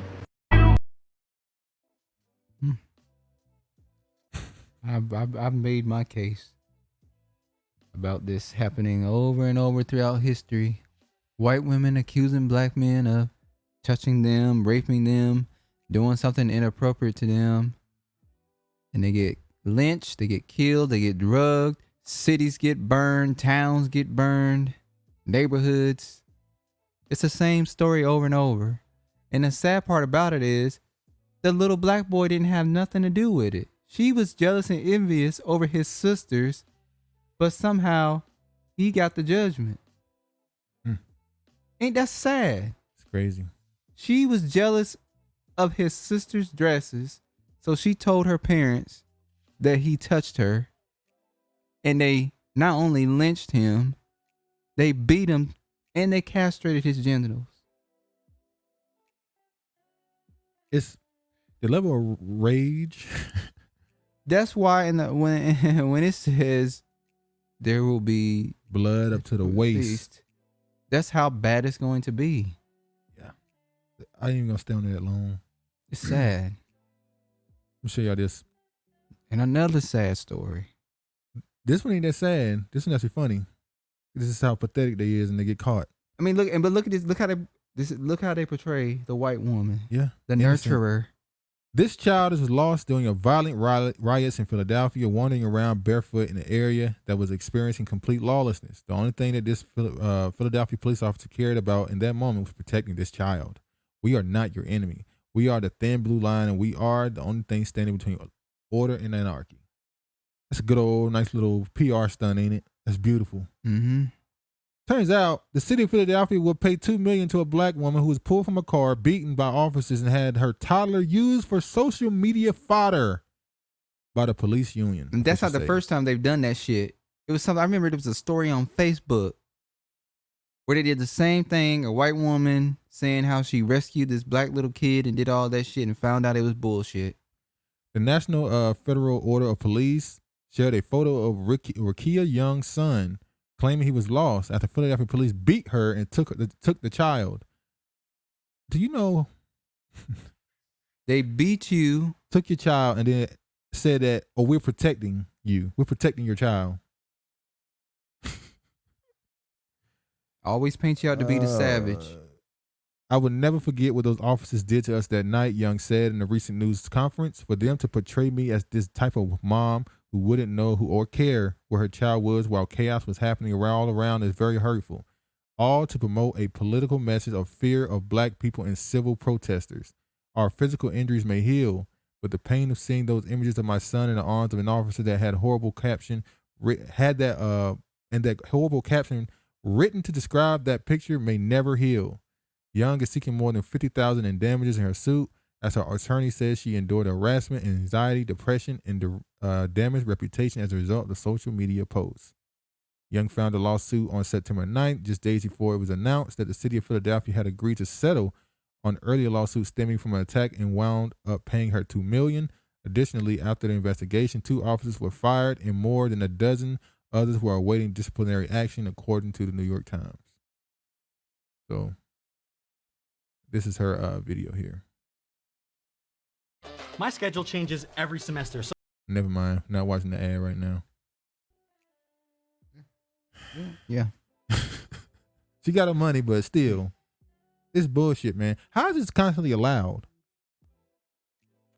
They constantly use, what's that woman name? And then a black guy was fatally shot. Wasn't he on that night? Oh, I don't know about that. Yeah, right there. Attorney Hold, the photo presented a misleading version of the night's events and quickly became social media fodder as tension rose after police officers that's why they did responded that. to the 9/11 fatally shot Walter Wallace Jr. Oh yeah, and the 20-year-old black. Yeah. So they used that black little kid, they used that child of that black woman to cover up. They made the police not look terrible. They just shot some black dude. We are here for you. The blue line is here for you. Boy, when judgment comes, wickedness. What's this? Dr. Scrolls. Did you open this? Hell no, I didn't open that shit. Sorry, y'all. Got a random tab open. Oh, you see hell, that shit? more Did you see wickedness. I didn't even know this is a thing. This story came out in like 2006, but it was re-reported, I guess, after September 11th. Recently, just happened. I mean, September 11th, which is the 20-year anniversary of 9/11 just happened. They tell you to get over slavery, but you keep up with 9/11. But 9/11, we'll never forget. So the Holocaust, we'll never forget. Look at this crazy shit. Hold on. WTC casting error draws flack from African Americans.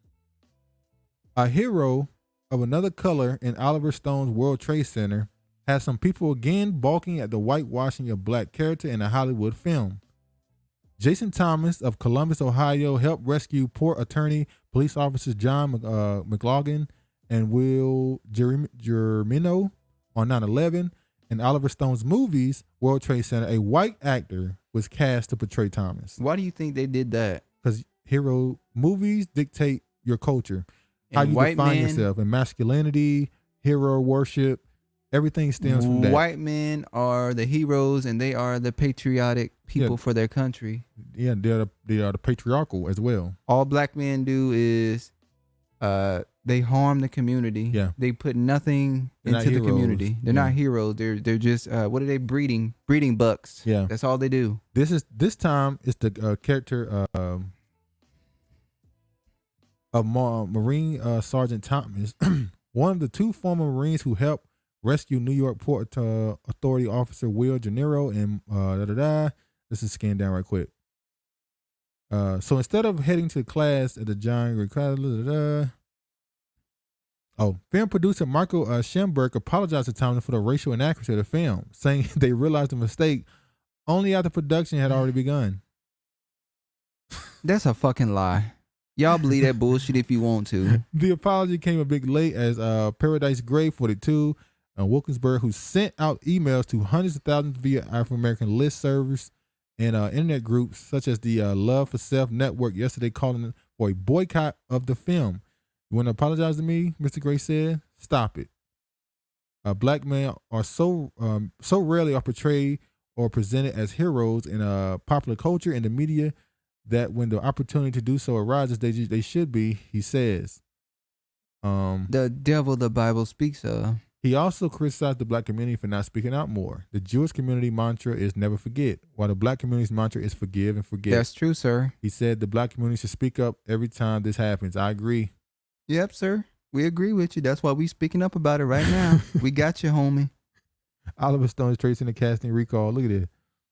Oliver Stone new film, The World Trade Center. This is 2006. The director cast a white actor to play a real-life hero who was black. What? And commentator Lester Spence says it's more than just a case of mistaken identity. Spence is assistant professor of political science at Johns Hopkins University. Oliver Stone new film World Trade Center is causing a stir for someone more than his storyline. One of the central characters, an African-American Marine Corps sergeant, was cast as a white. Commentator Lester Spence explains why this may be more than just a case of mistaken identity. Of course it was. White people get outraged when you just say Idris Elba should be the next James Bond. Yeah, James Bond pissed them off. Or Michael B. Jordan should be the next Superman. You know why they do that? Because they don't have no real heroes, so they have to create fiction heroes. Yeah, this isn't the first time they did it. All of them, they did it. This is Jason Thomas, a United States Marine who located and rescued people in the aftermath of the collapse of the World Trade Center in New York City after the September 11th attacks in 2001. This is William Mathberg, who played Jason Thomas in the movie. Twins. They look just alike, don't they? Mm-hmm. Jacob and Esau. Can't tell them apart. That boy look just like him. So even when you're a hero, they're not gonna let you be a hero. This is the one you found. Should have brought this up earlier, man. I did bring it up. Not talking about earlier. Bring what up earlier? This. Nicki Minaj? Yeah, I told you when we were talking about I didn't know it. you had an article. Yeah. I'm He sorry, literally y'all. said that. Crossing the line, Nicki Minaj exposes the media mafia and posts private messages from reporters threatening her family's members. You read this already? I've read some of it. She's pretty much saying in Trinidad, her family members are being threatened. The censorship of free-thinking individuals who question any part of the approval narrative is nothing new. And now, thanks to Minaj's platform of millions of followers, over 150 million on Instagram alone, more people are waking up to what's going on. Naturally, the woke warriors and media mafia kicked it to overdrive to suppress this actually concerning problem. After Minaj mentioned that her cousin's adverse reaction to the vaccine had played a major part in her hesitancy, a journalist from Guardian Media messaged her family member in Trinidad and Tobago and threatened him to try and get an interview. Wait, so they tried to interview the dude who she said had the swollen testicles? Mm-hmm. And she threatened, and he threatened him? They pretty much probably told him to go on national air and refute the story, what she said. And he's like, no. It seemed like they're saying, if you don't give us an interview, we're going to write slurs around about you. They didn't fall for it, though. Well, Nicki got money, so why would he fall for it? Nicki Minaj, quote, her money's very long. Minaj wasn't having any of it. She posted the screenshots of the direct message between the reporter and her family member on Instagram and explained that her family has been forced to hide out because she spoke against the science. They're forcing my family to have to hide out. This is what speaking up looks like. Millions of poor people are treated this way by people who think they're good guys. This is unconscionable. How do they know who her cousin is, though? They'll find them. The Guardian media journalist from Trinidad, Charlene Rempersad, reached out to Minaj's cousin, who she refers to as Mr. Daniel, in a private chat on WhatsApp. She explained that CNN was also in the country looking for him, and they would not hesitate to dox him and his girlfriend if they found them. Damn. The reporter then shamelessly tries to claim that the man's identity and where his loved ones lived would be safe if he completed an interview with the Guardian media. Minaj's cousin never responded to the intimidation. from the messages posted by Minaj to her Instagram. My name is Charlene Rampersad. I am a reporter with the Guardian Media. I was hoping to speak to you in the article. Would that be possible? I am also hoping I have a conversation with your friend. I know you are hesitant to speak with us, but just letting you know, CNN is in the country looking for you. And when they find you, they won't hesitate to reveal where you live or where your girlfriend live. Anything and anyone who is tied to you. If you speak to me, we won't reveal those details. So what do you say? So hold on. Let me play. I'm not playing devil's advocate. Is this person saying, look, CNN find you, they're going to dox you. But if you give it to us, we'll protect you. I think they were playing good cop, bad cop right there. But I agree with you saying they playing good cop, bad cop. If you take it to the perspective that you're saying, almost just like she's saying from a standpoint, I'm not going to do what CNN going to do. If CNN finds you, they're going to do you dirty. But if you looking into it deeply with your third eye, she's saying three-dimensional thinking, go my way or the highway. Go my way or shit going to hit the fan. Yeah. So it's kind of a threat. She's threatening them. Yeah. Miss Minaj exposing how the media operates. Yeah, I didn't see this. I know on Instagram she said that if she died, it's because she's been attacked for saying something. Hi, good day. My name is Cheryl Rampersad. I am a reporter with the Guardian Media. I was hoping to speak to you in an article. Is it possible? Your friend speaking about the tweet. Mr. Daniel, hey, good evening. Have you considered speaking to me? I'm also hoping to have a conversation with your friend. I know you're hesitant to speak with us, but just letting you know. Okay. And they find we speak to me. So what do you say? They're forcing my family. All right, we saw this. Yeah, man. Threat my family in Trinidad won't vote well for you. Yeah, Trinidad, I mean, that shit really work with them. What they got to deal with. I mean, that should be lightweight. Lightweight cupcake ass. Yeah, they can go hide out for a long time. You ain't never going to find them. Nicki Minaj says she ain't no lightweight cupcake. Yeah, that's crazy. Damn. Well, they really want that story because it's a big story. Yeah, it's a lot of stuff that happened this week. Yeah. Yeah, we didn't even get all of it. It's more than that, but damn. Yeah, you're going to hold y'all up too long. We appreciate y'all listening. Hope you enjoyed the conversation. How long is this? It's not that long. We're going to make sure we put the timestamps in it. So last time you put them in there, I know a lot of people probably were like, God damn, I wanted to hear what I want to hear. I'm going to make sure I put the timestamps in this time. So you can skip through what you don't want to hear. But yeah, man, appreciate the support. Please like, comment, and subscribe. Be sure to please share the video on Facebook, Twitter, or whatever. Yeah, man, you got anything else you want to say? No, just thanks for the support for the channel. And we're going to keep rocking, baby. But anyway, man, y'all be safe. All praise. Oh, we're supposed to get a shout out to a YouTube creator. I think his name is YouTube Creator. YouTube Creator. The guy who said that he's going to start making videos. Like we inspired him to start back making videos again. I think your channel is. What he said was we inspired him to get back on his YouTube shit. Yeah.